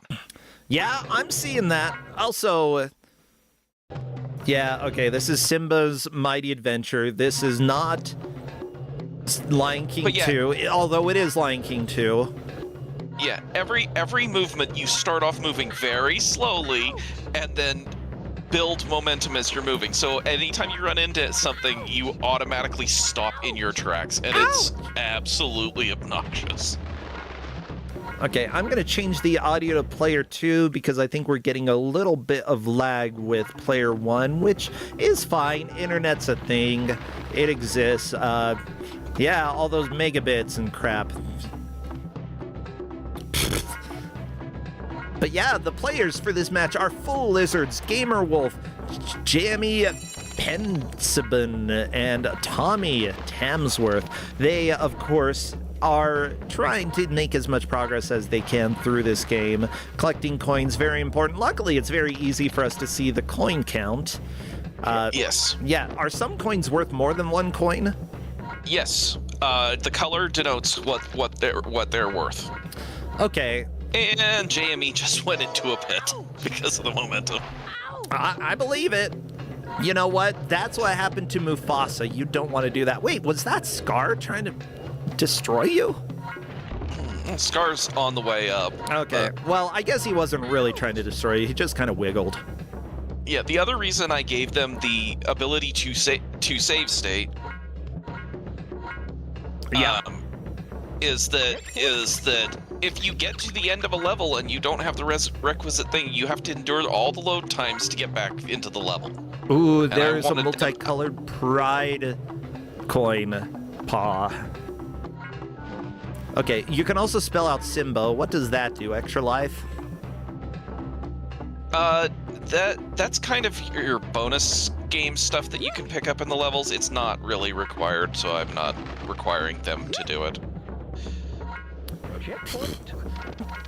Checkpoint indeed. Yeah, so right now, tight race between the players. I imagine it's going to be that way for a while. Oh no, the beetle touched the butt. Don't want that to happen. But 458 is enough to beat the level. Yep. Okay, and it's on to... Thank you for those wise words, Mufasa. The like one sentence there. I'm satisfied. Okay. And I didn't have them deal with cutscenes at all because the collecting the letters unlocks a movie. Yeah, gotcha. So, yeah, not really important. That movie is called The Lion King. Yeah, right now, like, for the PS1, this doesn't look horrible. Yeah, I've definitely seen much worse. Yeah. Like when it comes to graphics, you know, the graphics are fairly smooth. Like, it doesn't look overly polygonal, which is very easy to do with any of the main characters. You actually kind of look smooth in this. For the year 2000, it makes sense. Yeah, JME got to the end of the level and didn't have enough coins, so had to reload the save state. No, JME! Yeah, did you tell them how many coins they needed to beat the level? Each level is 450, and I put it into the notes. Perfect. It also says it at the beginning of the level, but I wanted to make sure that they saw it. Ooh, Simba has a double jump? I thought I saw somebody double jump. Maybe I'm in... No, I see double jump. I don't think it was a double jump. I think they bounced off an enemy. Possibly. Okay, well, we've got these fake... We've got side-scrolling platformer here. Typical 2D, although it looks 3D. I guess people call it 2.5D. Yeah. And this is where you start taking a lot of damage because the controls aren't great. The momentum is terrible, and the enemies just kind of swarm you if you let them. It's still not terrible here if you can get used to the controls, but it is obnoxious.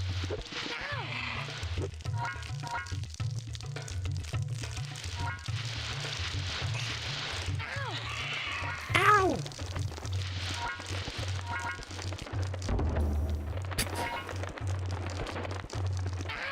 Ow!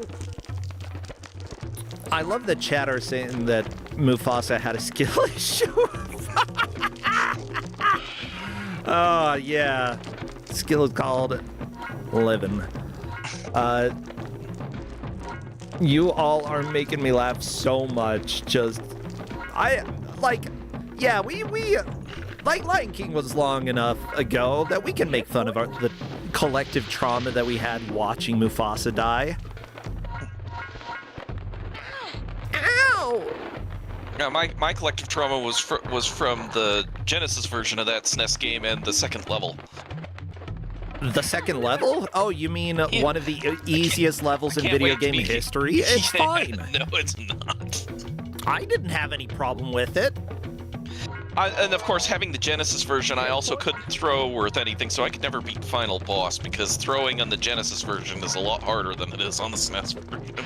Oh, Mooware, you haven't seen Lion King? I feel like we've spoiled literally everything that we could. Also, Disney tries to pretend that it's based off of Hamlet.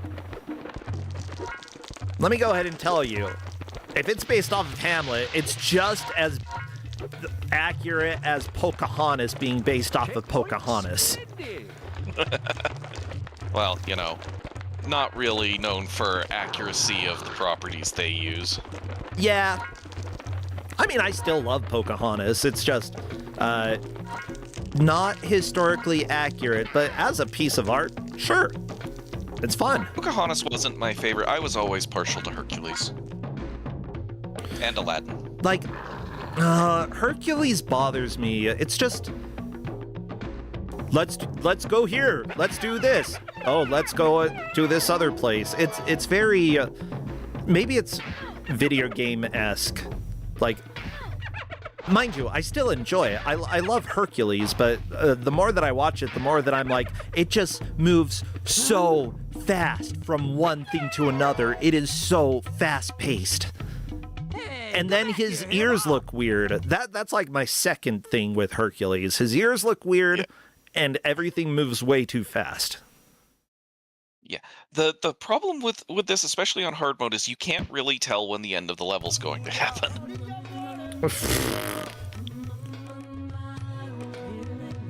Oh no. I forgot about Herculade. Yeah, makes your teeth numb.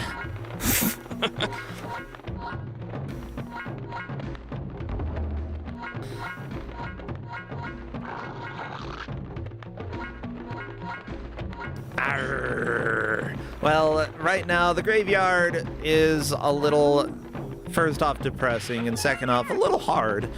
It is hard difficulty, which makes sense, you know? Yeah, it's amazing to me how good the graveyard level is in the SNES Genesis game and how bad it is in this one. Like, this is just good. I do like the graveyard level. It's, you know, it still doesn't make the whole game good. And now Full of Lizards is getting to where I ran into major problems. The Stampede is forward perspective going down. No. You're gonna get no. I enjoy that Full Lizards immediately paused, and you still have to collect coins? Yep, you still have to collect coins while doing this forced perspective downward, and you can't tell where pits are. Oh, this is a nightmare. I love this. You know, can you imagine if this is how the movie went? Simba running around, he's like, I missed a coin! Gotta go back! That's why Mufasa was trying to save Simba, you know? Yeah, that coin that you missed, Full Lizards, that's 50 points. 50 coins. If you miss that, and any other coin, whatever. Yeah, this section is not good at all. Like, the whole part of this section is not good. Yeah, this is kind of butts. You know what's not butts, though? Our GMs and our referees. Sometimes our GMs are butts. But the referees who are helping out to track this match are making sure that they know how far the players have made it, as well as their total coin count. And the referees for this match are Sam and Buffalo Never Thought Hyenas essential. Yeah, we don't need them. Hart Griffin would like to collect spare change just laying around. You know what? If one coin is 50 coins, I agree. Wizardman tonight can wait to be king. You know, you'll have your day. You just gotta wait for the current monarchy to be overthrown.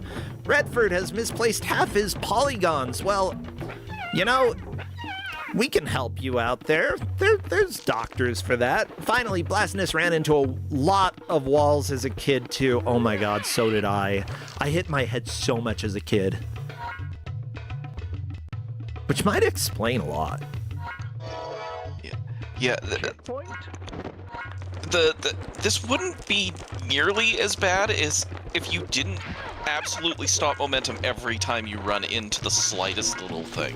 Yeah, the momentum in this is nightmarish. You know, Mufasa should be showing up there and trying to save Simba a little faster. You know? Hop down there, save Simba, and die, Mufasa. Come on, every time that's why you went down there, to save Simba.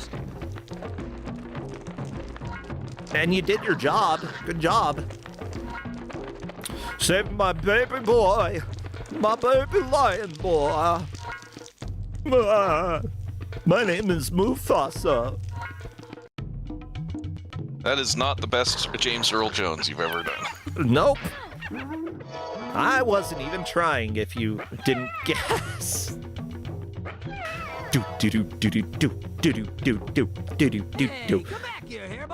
Yeah, hey!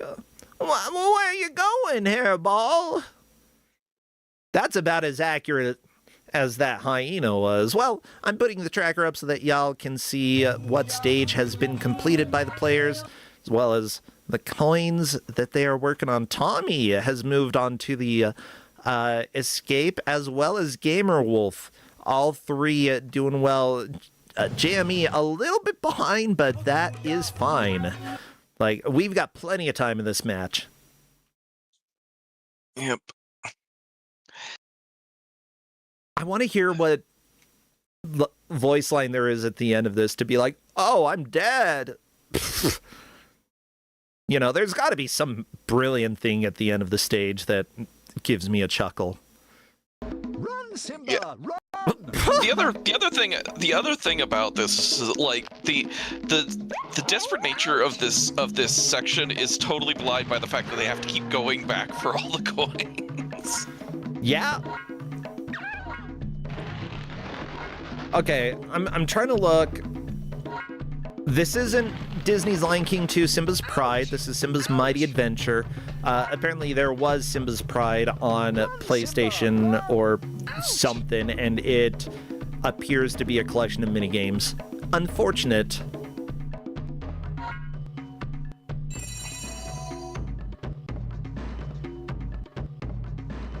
But that's how the cookie crumbles some days. Lion King 2, not to be confused with Lion King 2. Exactly, chat. You know what we're saying here. This was developed by Paradox Development. I've heard of Paradox. What else did they make? Okay. Thrill Kill for PlayStation. A Rock'em Sock'em Robots game. Interesting. Mortal Kombat Shaolin Monks. That sounds horrifying. And Blackthorn. Shaolin Monks, I'm trying to decide if that was the good one or not. I know that the Sub-Zero one is not, but I couldn't remember if Shaolin Monks was good or not. Oh no, it's mature content. I need to be careful because, it might have a little blood. But Tommy, thankfully, is out of the stampede now. Good. Oh, it doesn't even, like, there's no way there's even any blood in these promos, okay? Like, oh, there's a guy, reptile, oh no, it looks scary, people fighting, guy with the lever, that is mature content. Oh no, a man jumping, oh, bubbly looking, that doesn't even look like blood, okay? Is there any gore? There's a little blood. Too bad. They had to make sure that I was adult enough to see a tiny bit of blood. Yeah, right now, it looks like Tommy is moving into the lead here onto old friends. And Tommy was being really careful with a lot of the coins and ended up only getting 454. That's how tight these are on hard. Wow. With comparison, on normal difficulty, you only need 250. She's gonna eat me! Okay, that's a fairly good Pumbaa. Do you know if they got the voice actors for... Well, I don't think Rafiki is done by the voice actor for Lion King. I gotta be honest. But I could see Pumbaa being accurate. Like, not a bad voice. I don't know if they just ripped the line from the movie, though. I mean, it's... I can't tell if that's the actual thing there or not. So. Ernie Sabella did the voice. Let's see. Also does the voice on Kingdom Hearts. Yeah, this has to be... Yep. That's going to be the actual Pumbaa. Whether or not he recorded for the game, another question, but he got credited. Who did Rafiki, though? Because the lines do seem... No, he does at one point say, "Run, Simba, run." That was Zazu. Who says checkpoint? That's Zazu. Zazu is your checkpoint in this game. Oh, okay. Zazu, apparently Jim Piddock did the voice of this Zazu. Did you do Lion King, Jim Piddock? If not, then what are you even doing? Okay, nope. Doesn't appear so. He was in Independence Day. That's cool. Checkpoint. Yeah. And a TMNT. Okay. Like, sure, he might not have been the original Zazu, but at least he was, like, fairly big actor as far as I can see. Yeah, did voices in Lion King Activity Center, Timon and Pumbaa's Jungle Games, just in video game adaptations. That's kind of fun to be like, okay, I'm close enough to Zazu, but you don't have to pay me as much. Looks like Full of Lizards is also out of the stampede now. So, how does Simba played? Is Simba significantly different as an adult, or is it fairly similar to young Simba? Simba has a swipe in this one, but I don't know that it plays too much differently. Okay. This game fell in love with one formula and just kept going with it. Yeah, it seems like that.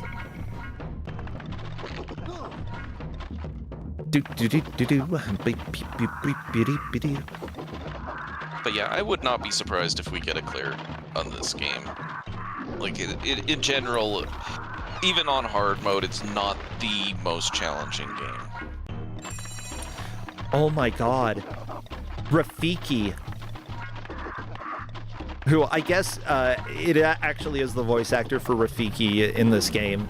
Also did the voice of Dr. Eli Vance in Half-Life 2. What the crap? I love that. That makes me so happy. Oh, see, Timo, I told you lions were good for something. Ah, I'm having fun. This is good. Like, we get loading screens where we can breathe, we can eat trail mix. I've got some here. I'm going to eat some trail mix. Wish I had some trail mix. Yeah. And also, Robert Gilliam passed. He did a fantastic job. Like, kudos to people who have had long, successful careers and have made a wonderful difference in entertainment. I celebrate those people, you know. Rest in power, y'all. What a return of the king. Well, it looks like we're almost through the first Lion King. Hopefully gonna move on to Lion King 2 soon. Yeah, there's still more to go. There's after this, there's 1, 2, 3, 4 more stages. You know what? A lot of people who I've talked to have said they enjoy Lion King 1.5. And let me just say, I don't know if I can agree there. But I need to watch it again to see if I do, because I wasn't really paying too much attention, because I don't know. Some things just rub me the wrong way. I liked Lion King 2, except for the weird passion fruit song that Rafiki sings. That one was weird. Have you seen the movie, by the way? The original or the follow-up? Lion King 2. No, I have not. It's actually good, except for Rafiki's song, okay? And then it's like, if you get through it and do not feel embarrassed that you're watching it, you are just a god amongst men. Ooh, Radamaford pointing out that hyenas deal a lot of damage. They do in real life, too. Don't get too close. This is hard mode, you know? Ow. Oh. Yeah, the wildebeests do a lot of damage too. Like 4 hits and it generally is a game over. You lose a life there, so.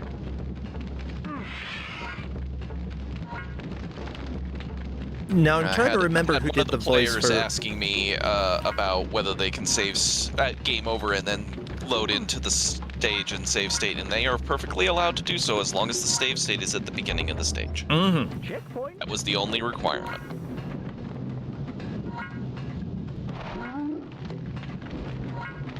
I'm trying to remember who did the voice of adult Simba, because child Simba was Jonathan Taylor Thomas, who was really well known for being in Home Improvement. Home Improvement. Yeah.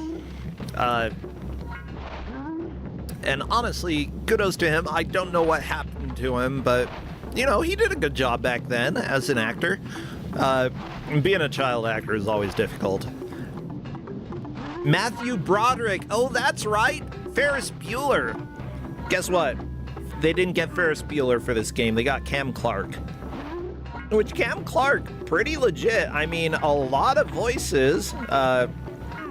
Shadows of the Damned. We've got some TMNT games as Leonardo. World of Warcraft being part of the cast. Sea of Thieves, like Shenmue 3, Pokemon Masters, Doom 3. Yeah, all over the place.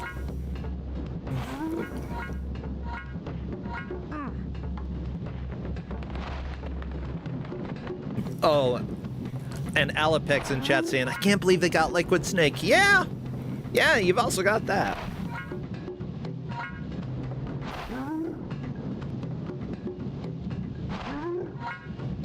Now that I brought up Jonathan Taylor Thomas, I'm curious what happened to him.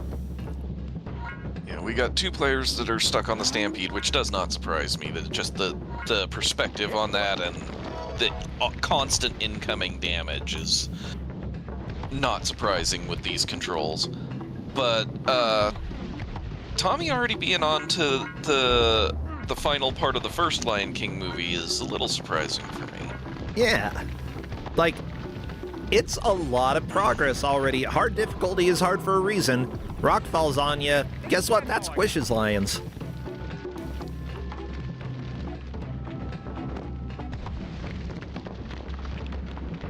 Okay, apparently, yeah, Jonathan Taylor Thomas showed up in a few TV shows in the last decade or so, but he's also been a national board member of the media labor union SAG-AFTRA, which is pretty cool. Good job. Yes.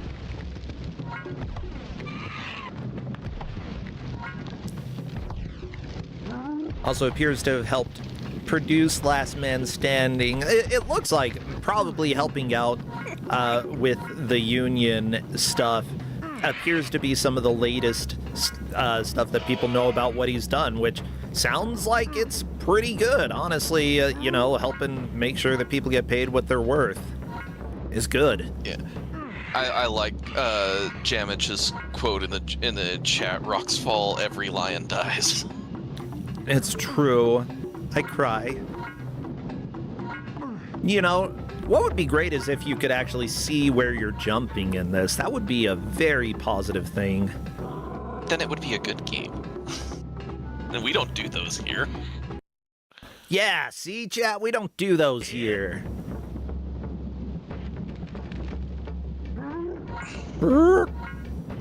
Now, the lead programmer for this game doesn't appear to have worked on a whole lot of games after this. Like, there's a spread. I mean, before, he worked on Spice World. Oh, there was a Spice World game? Backyard Wrestling. There's Backyard Wrestling as well. The Mortal Kombat game. Shaolin Monks. What is Spice World? Oh my god. This scares me. Okay.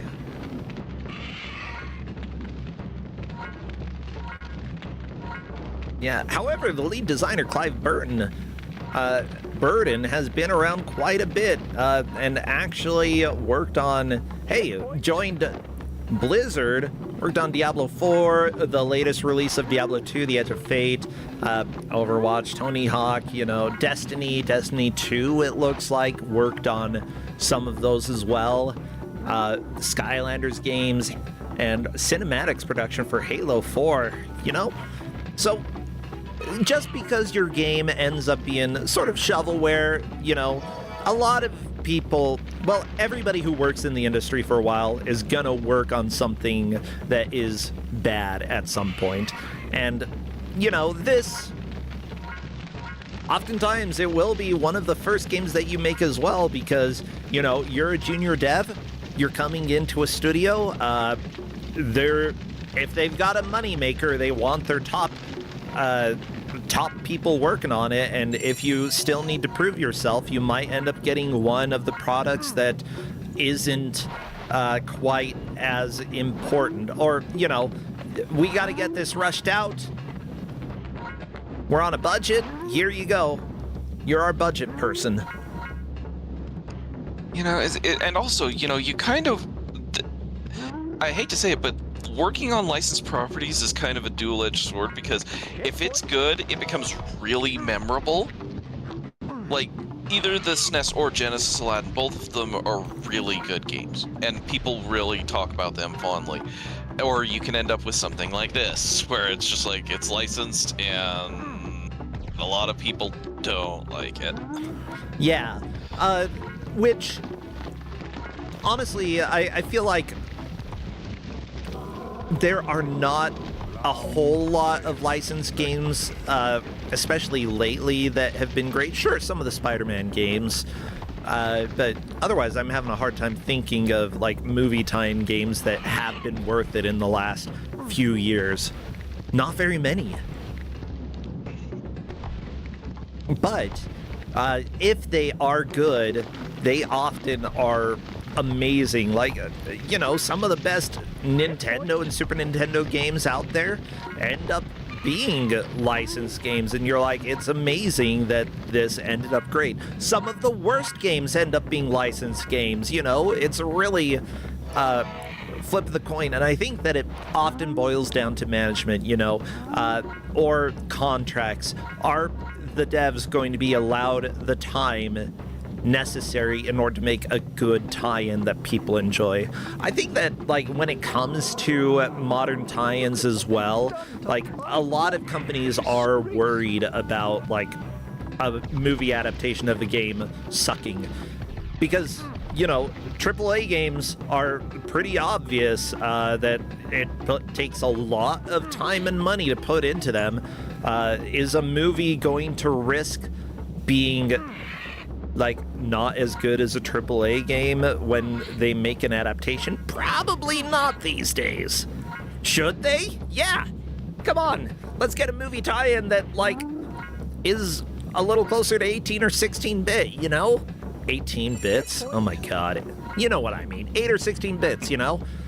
Do something that's a little bit more old school that would be fun.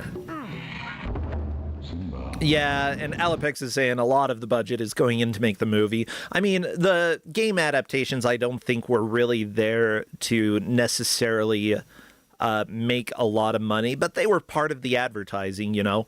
If your movie is everywhere in video games, on TV, if it's got a TV show running as well, which Lion King did have some TV shows, like, you know, it works as advertisement, so this can be considered probably part of your marketing budget rather than necessarily your main game dev budget. Of course, marketing is not going to be the highest value, you know, you're going towards the movie first and foremost, but still, marketing's got a lot of money and they might want to make a game. Hey, marketing, if you want to make an NES game with me, hey, talk to me. I'll take a paycheck. So Tommy's on to the fight with Scar, and this fight is awful because of the controls. Like, you don't really have the precision you need to get in the fights that you really need to. Yeah. Oh, the rocks! Watch out for rocks! As Mario says, oh, watch out for those falling rocks. Nope, not doing that again. My little secret. I killed Mufasa. No! This is the end, Scar. Wow, that voice reaction.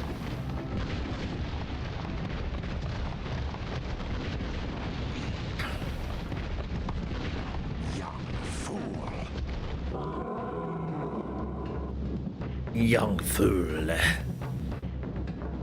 Oh, apparently the Ghost in the Shell PS1 licensed game is good. I need to watch Ghost in the Shell. I've still never seen it either. I've heard it's really good. And also, if you like The Matrix, you need to watch Ghost in the Shell. Because it came before The Matrix and apparently has a lot of influence on the movie.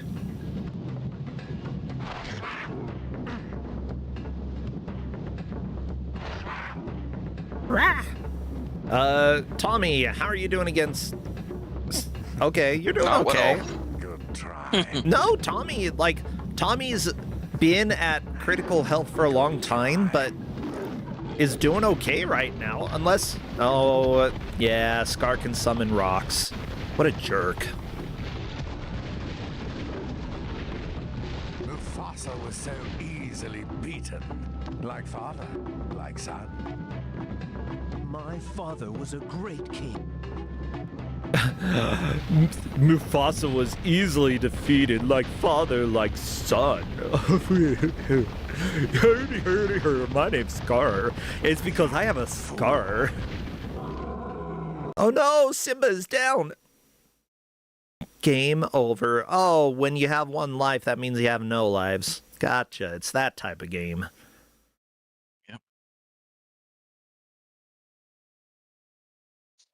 Oh no, Jammy just got stepped on. Jammy has been struggling with the Stampede for so long, and I'm not too surprised. It is a butt.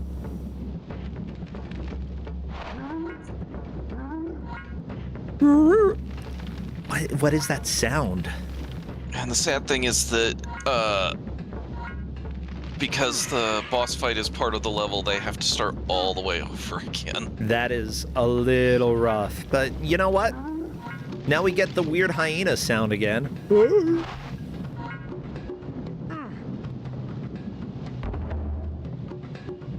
Yeah, I want to see Kovu. I want to see how polygonal he is. Come on, Kovu.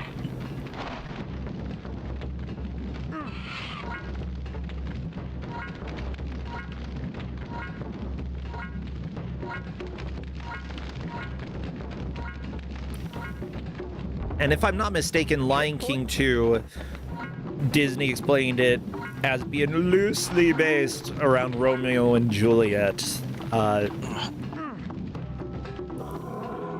Which makes sense if you've seen the movie. So you've got fake Hamlet and you've got fake Romeo and Juliet. There you go. Apparently, Disney's all into fake Shakespeare when it comes to lions. If it does come down to it, I don't think it will, but we can track the boss health on Scar pretty decently. So. Bloop, bloop. Yeah, it probably won't. It's something to keep in mind, though, that we generally give the tracking information up front.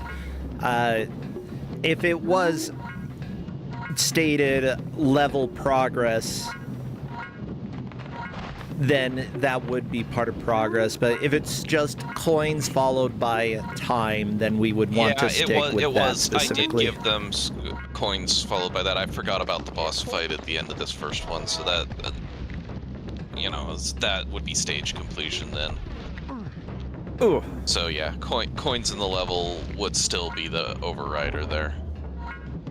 Yeah. Oh no! Bad hyena. Yeah, hopefully we don't have 25 minutes of this fight. Let me just tell you, for a movie that has such atmosphere, this music is not correct. No, absolutely not.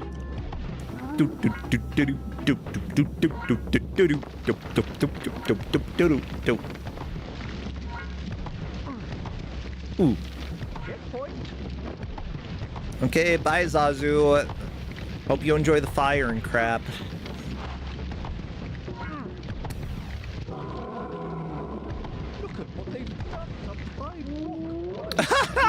Look at what they've done to Pride Rock, says Zazu to dead Simba. Okay. Oh no, Gamer Wolf into the pit. Yeah, the thing is, this match is a 5-point match, which means that the person who comes in last will be eliminated from Kusogrande. Like, I'm just kudos to JME for staying in this and still continuing to try, because I might start getting very frustrated at this point. You know, they've been trying a lot, but this Stampede is stupid. They've got all the coins they need. They just need to get to the end of the level. Yeah.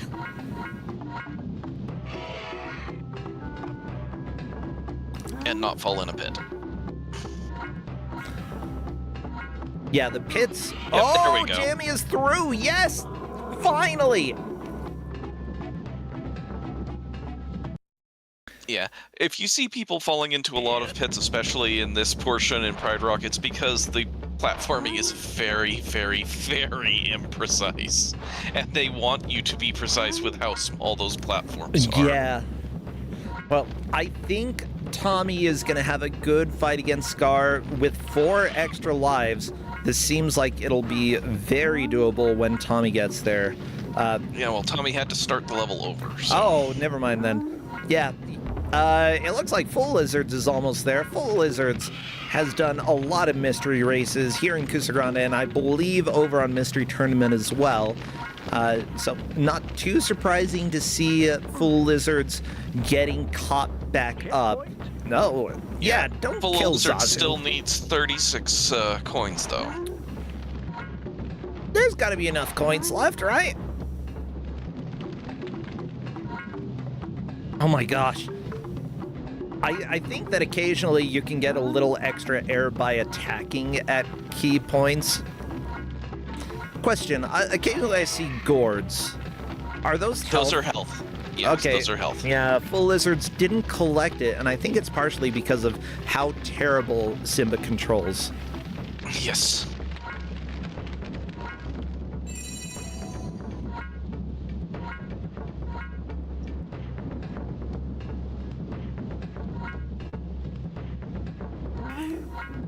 Okay, chat. Let's hear hottest character in Lion King go.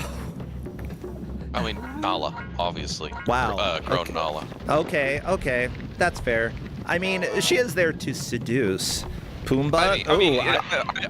It was one of those that even as a kid, I'm going, wow, this is kind of horny for the one scene. Very much so. I'm seeing Nala, Pumbaa, Zazu. Most of the adult lions, I suppose. Okay, it's okay. We've got a Rafiki lover, possibly. Actually, Ubi, are you confessing Rafiki here? Like, I'd say Rafiki for personality.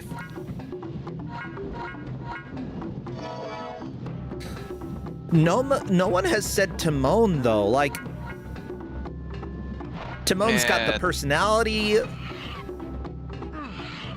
is funny, doesn't fart, you know.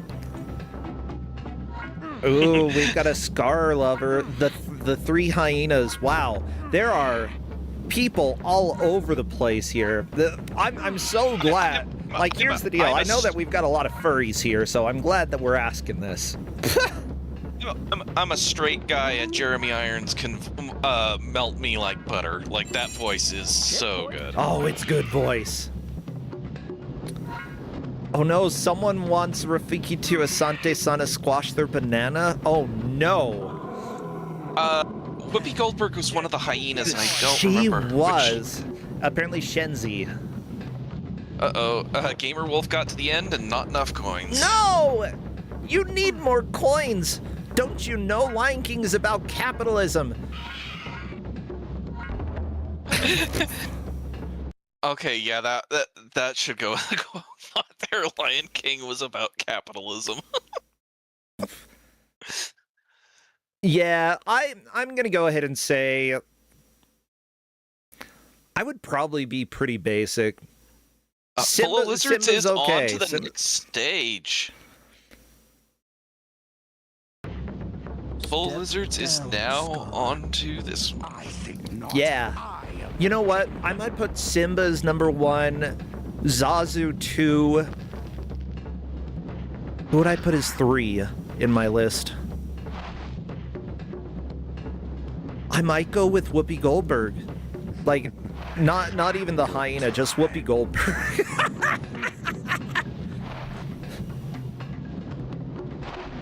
Is the Lion King making me straight?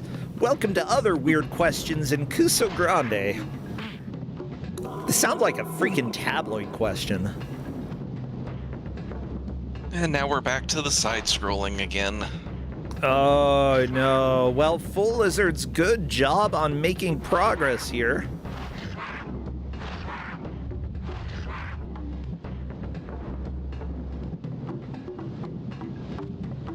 Young fool.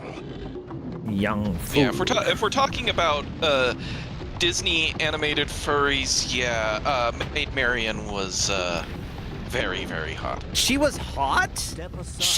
Does she have... Well, okay, she actually did have a personality. One of the first females in Disney that did. So there's that. Yeah, I can see it. I'll allow that. I'm sorry, that time frame, that outfit, and those eyes. I don't get the eyes, but also I'm gay, so, like, her eyes don't do it for me. They make me feel weird, but not in a sexy way. In a, like, please stop looking at me that way.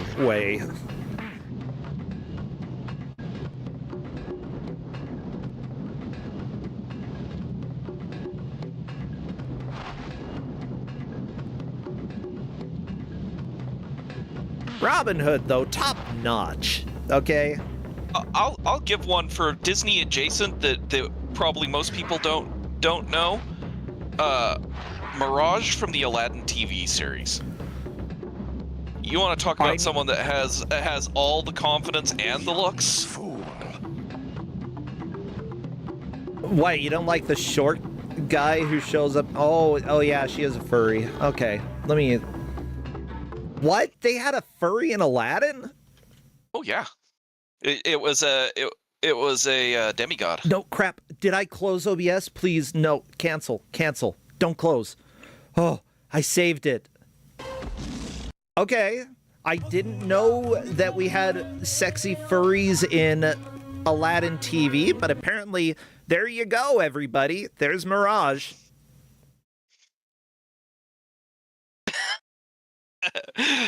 Wizard Man is saying she's so dangerous she almost crashed my OBS. I did click the X on OBS when I was trying to minimize. I'm sorry, we have Lion King game. Of course, let's not talk about the game because it's really boring. Let's just talk about the hot factor of everybody here. And you know, you can be completely straight and have no and not be a furry at all. And you can still talk about the hot factor here, okay? Because it's there. Guess what? That's called anthropomorphizing. They gave them human lips. You know what happens when you give something human lips? You have to think about this, how hot they are. It's just nature, okay? If you gave a rock human lips, suddenly you would be judging how sexy it is. It's just fact.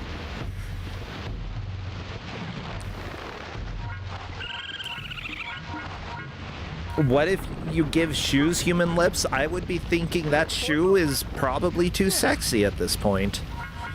I agree with Wizard Man tonight. The mid-late to late 80s were very good for furry awakenings. Yeah. Or 90s, excuse me. Dun, dun, dun, dun, dun, dun, dun. Dun, dun, dun. Well, Tommy is also onto the side scroller, which means Tommy and Full Lizards very close to being tied. Gamer Wolf in third, but not by much because JME is working on getting coins in this very annoying side-scrolling like, not precision platforming, but the platforming is hard enough. Yep. Especially with the wall bonks. Oh my gosh. Mystery Funhouse, thanks for the raid. You missed the fun discussions about who is the sexiest character in The Lion King. And you'd be surprised by the answers in chat. Almost every character came out. Oh my gosh. Gamer Wolf is finally through old friends. Yay! Old friends become older friends now. Okay, that's rude. It's true. Yeah, that's what happens. You put something right where you have to hang down to grab it. You can't grab it by just normally jumping. Yeah, well, Nala has to be here somewhere. Nala has to be here somewhere. Rescue Kiara. Please.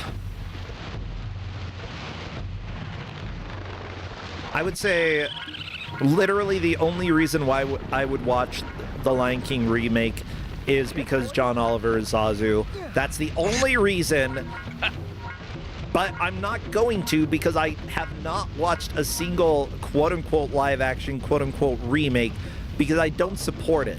I think it's stupid and just a way to get money off of being lazy. I mean, yes, there are a lot of really talented artists who have worked on it, but I don't support laziness, Disney. I don't honestly understand the whole we've got to remake these things that had a perfectly fine or good or even great release in the first place. Remake stuff that was could have been good, was flawed, make it better. That's what we need remakes on. Or we could make new movies. Yeah, that too. But if you're gonna remake something that could have been good but was flawed. Make something better like that Howard was mediocre. That movie was so bad. Yeah, let's not remake Howard the Duck, okay? Because I don't think you could make that good. They kind of remade Howard the Duck, but only, as showing up as a cameo versus a full-on movie. Yeah, that's for the best. But you want to talk about old movies that don't need to be remade or something like that. I was revisiting the original TMNT live-action movie, and that movie's fantastic. It holds up even now. Really? Yeah, they perfectly got Casey Jones as being both a badass and a complete dork in the exact same moment, and it's like that is Casey Jones. The costume work was insane for the time, and it still holds up. Interesting. I mean, I do know that I saw it long ago, but I probably would end up enjoying it. You know what? I know that a lot of people, especially lately, have been like, the old live-action Super Mario movie, actually a lot of redeemable stuff, and I kind of enjoy it. I feel like it was bad when it came out, and I feel like it certainly is camp, and it certainly ruined somebody's career, but it has aged so well because bad is in vogue. We love camp these days, okay? I mean, it's definitely not as bad as the Double Dragon movie. Double Dragon movie was terrible. But was it camp? No, it wasn't even camp. It was bad. Well, then that's bad. No, give me camp. Yeah. No, the bad in camp is something that you can look back and go, okay, Double Dragon as the old movie was just, it was poorly done. It was very bad. I don't understand the thought process behind that movie at all. I can at least understand the thought process behind the Super Mario movie. Yeah. I don't consider it good thought processes, but I can at least understand it. You know what? They made a story, and there's actually stuff going on, and they're not just trying to, here's nostalgia the deal. bait. Yeah, nostalgia bait. They're not trying to nostalgia bait, and that's what a lot of things try and do nowadays, and it's like you're trying to nostalgia bait, but most of your audience isn't nostalgic for it. Yeah. I mean, here's the deal. The new Mario movies, great. The art is amazing. I love a lot of the sequences. There's no plot. And honestly, that's a problem for me. Yep, it's a huge problem for me. Guess what? I went into English, for my master's, literature and writing.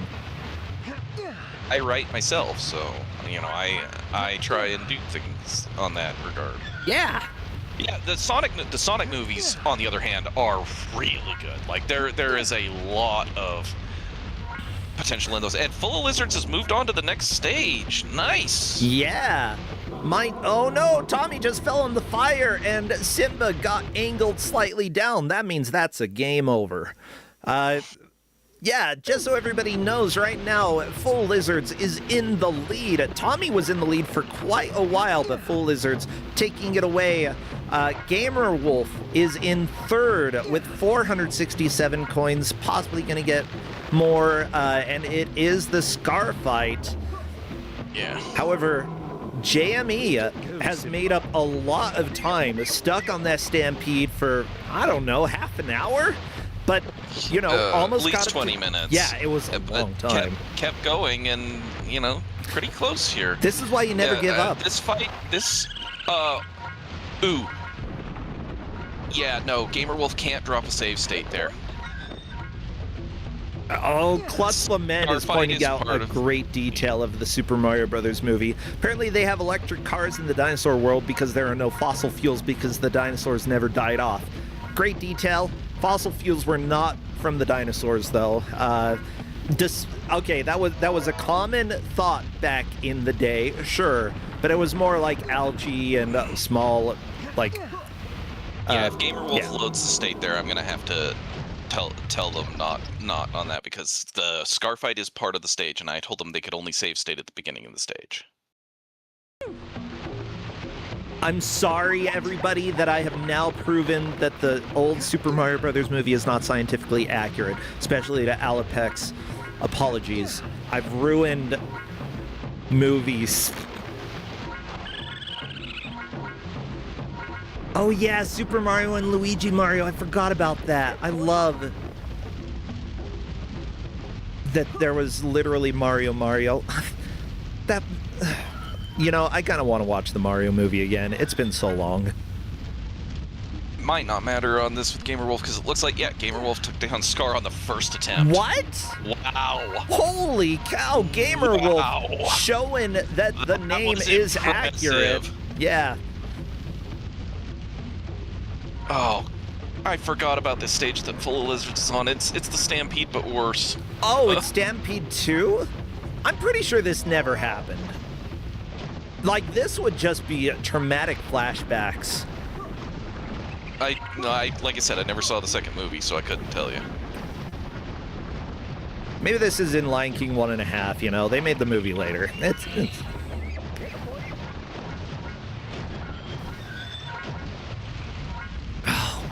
That's right. They had the Timon and Pumbaa show on Disney. I didn't really. They did. I don't think I cared for it that much. I never watched it. It wasn't one of the ones that caught my attention. Aladdin was a fun show. Aladdin was real. I would argue that Aladdin's TV show introduced some of the best villains in 90s Disney. Legitimately, like, yes. Mosenrath and Mirage are both incredible villains. Mosenrath? Yeah, it's another character. It's a guy who gave his right hand for magic power. Literally. Okay. Oh. His right hand is in a glove, and it's basically a skeleton. Who's the short guy? He's an incredible character. Abysmal? Abysmal, yeah, by Jason Alexander is the voice of that. Oh my gosh, George from Seinfeld. I actually legitimately liked him. Yeah, I didn't like him, and then the dude that with all the mechanical stuff, Mechanically's not a fan of him. But Mosenrath and Mirage were two of my favorite villains out of 90s cartoons. Like just incredible characters.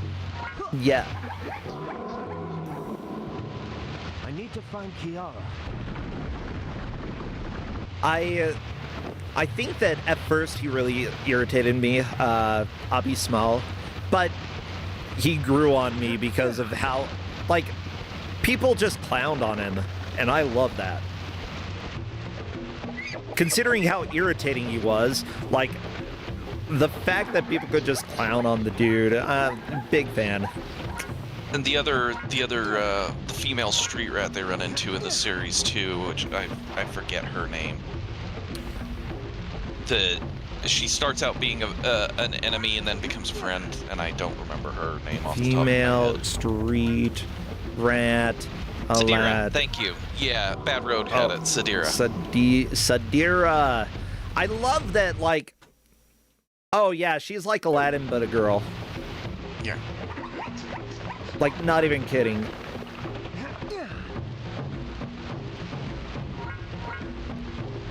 Can you imagine being enemies with your female opposite, or like your female clone? I can. Well, we only got about 2 minutes left. I don't think Gamer Wolf is going to be able to collect enough coins to overtake Tommy, but it was a good push. Honestly, yeah, I was thinking JME had a legitimate chance, and like that's why you never give up in Kusogrande. Even if a level really walls you for a long time, like you don't know how the other players are going or doing, and you might be able to catch up. I wouldn't have expected someone to take that Scar fight first time. Yeah. It's not the easiest fight. That was impressive. Despite how boring this game sometimes looks, that fight is not easy.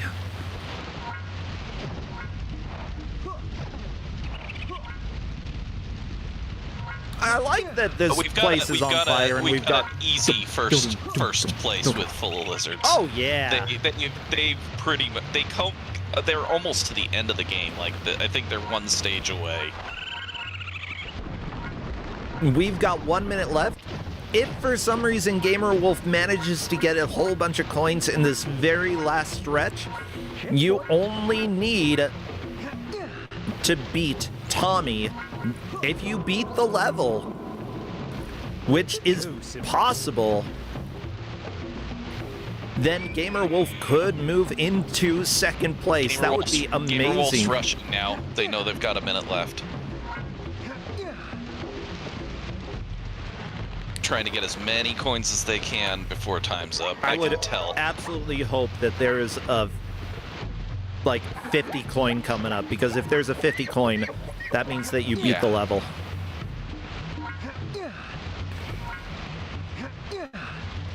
Can Gamer Wolf do it? No, at the end of the level, but not enough. So close, though. Tommy, not enough as well to beat the level, but that solidifies Tommy in second place.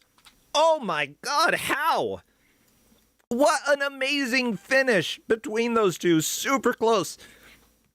But Gamer Wolf, just by a few coins, comes in third place. Yeah, that was really close at the end. That push almost happened. That was so good. Like, honestly, I'm not angry. I feel like Gamer Wolf should be proud of how he did, because that was very, very close to moving up in rank. With that said, Full Lizards coming out of nowhere at one point, you know, being pretty far behind, but then passing Tommy, moving into the lead and just extending that. I am, like, Full Lizards should be proud of this first place. A fantastic job. I think everybody did well. That was a really impressive showing. Oh yeah. As for this game, I was really certain that JME might have a chance to overtake Gamer Wolf until Gamer Wolf went with that name. Yeah. So we are seeing a general voice, if you wish. Okay. For Full Lizards. Yeah, you already messaged, but I'm just clarifying, just in case. So how do you feel the players did here? How far were you sort of expecting? I was not expecting them to get into to get into the second movie, honestly. So beating Scar was like about the threshold that you expected for anyone? Yes. Correct. Well, Full Lizards is here, not only beating Scar, but getting through quite a few of the following levels. Amazing job. You were not in the lead the entire time either, Full Lizards. Yeah, that was a kind of an interesting one, but I don't know about the controls in this game. Yeah, let's say the bonks. The bonks, you turn very slowly in this game, and that, I think, was my number one issue. Like that, and just, you're very slow to accelerate, and it just made everything feel very strange. Yeah, I think that like, getting used to the controls and being like, is it worth adjusting? Like, I saw points where you were a little bit low on health. You didn't even go after the health because it too much risk. Even though it looked like there was no risk, like, you understood adjusting my direction is going to be dangerous. I should not do this. Yeah, if you're not completely lined up with where you're going. Like, it's very, very hard to adjust, is what I very quickly found out about this game. Yeah. So, what do you think of the game overall? You said interesting, don't like the controls. It's not bad. Okay. I mean, my controls are really the only biggest issue with it, mainly just like the turning and the acceleration, but I mean, other than that, it was a pretty standard platformer. Yeah, I feel like a lot of the levels don't feel inspired. Some of the music choices as well, I felt like, why is this music here right before we're fighting Scar and we're you know, sort of jamming out a little bit? I'm like, this is not correct. Yeah. And of course, the platforming in the Return of the King stage, but it was not great with those controls to have that those tight platformers. Yeah, like you kind of just have to keep going while you have the momentum, because if you stop, you like need room to like speed up again. Otherwise, you're not going to make the next jump. So we And do then have. you have to like go ahead. slightly adjust as you're going. Yeah, the Go important ahead. question that we have here: hottest Lion King character. Go. Oh my gosh, I don't even know. What do you I haven't seen this mean? movie in. You gotta know. Like, it's not. No, I don't. It's not gonna be Ed, the weird snotty hyena, right? Maybe. I don't know. I mean, probably one of the hyenas, but Oh, okay. Because I don't there's the remember the other Whoopi names. Goldberg hyena, yeah. and then the other hyena who's not Ed, who is kind of cool. Like, I don't know. Do you go for the Whoopi hyena? I go for the Whoopi one personally. I stan Whoopi hyena. And yeah, Chad is right. Ed is cute, not hot. Bonsai. Yeah, Bonsai is the other male. You gotta make a choice now, Full Lizards. I demand it. Oh gosh. Whoopi Goldberg I mean, or Bonsai? probably Bonsai, honestly. Oh, there we go. Between those Bonsai two? lover. Yeah, okay. Yeah. I dig it. I dig it. No, we were saying that Lion King made me straight because I went for Whoopi Goldberg. But, you know, that's just kind of how it goes. Yeah, so this game, is it something you would ever return to? I personally do not want to play it just because it feels a little too bland and a little too, like, Yeah. samey. I think I've seen more or less most of what there is to see here. Like, even as I was going through those last couple of levels, it was kind of just repeating what it did in, like, the first part. Like, you had the Stampede level followed by the Elephant Graveyard level, and it just kind of felt like I was doing variations on those again. Like, it's been Yeah. ages since I've seen the second Lion King. I think I only saw it, like, once, so I don't even remember how that goes. Parts of it are I don't really remember good. if that's I've true never to the seen it, so- original. No, this game was not very true to Lion King 2. I feel I was waiting for Kovu because, come on, that's where it's actually going to start being somewhat related to the second movie. But no, we never got to see Kovu, unfortunately. Yeah, probably later on, but Lion King 2, I'd say, is a decent movie, except the Rafiki song is really weird. Because I'm pretty sure he's talking about them banging in the song. He sings about the passion fruit, and, like, it's less subtle than Can You Feel the Love Tonight, and a lot more jaunty as well. Anyways, yeah, that's it. Full Lizards, what are you doing these days? Do you have any streams going on, or if not, any games that you've been playing that people should know about? Anything you want to plug? I don't really stream that often. I was doing streams for a mystery tournament, but I did just get knocked out just this week. Oh no! So I ended up going 2-2, which is not bad. I'm happy with that. so Otherwise, did I've I, mainly yeah. just nice. Otherwise, I've just been mainly focusing on like retro achievement stuff. I've been going pretty hard on that for like the past like year or so. And that's mostly what I've been doing, like, on my own. Like, I'm pretty high up there on the rankings already. Ah, nice. Like, I think I'm in still, like, 300s or so on the site. Okay, I'm not at bad. 178 there myself. Nice. Yeah, I'm glad that people enjoy that you're all having a bunch of fun with it. I am not competitive at all, so I know I'm a speedrunner and I'm like, I'm not competitive, but you know, I like routing, I like learning new games, and if somebody else wants to take the record away from me, go for it, please. That way I don't have to play the game anymore. Well, Time Stalker, what about you? What would you like to plug? Mondays, off and on when we have the time. Varanth and I have been doing Suikoden retro achievements together, actually. We're both playing as we go through that. We tend to pick a game together and we go through it, and then we'll find another one after that we're done with that.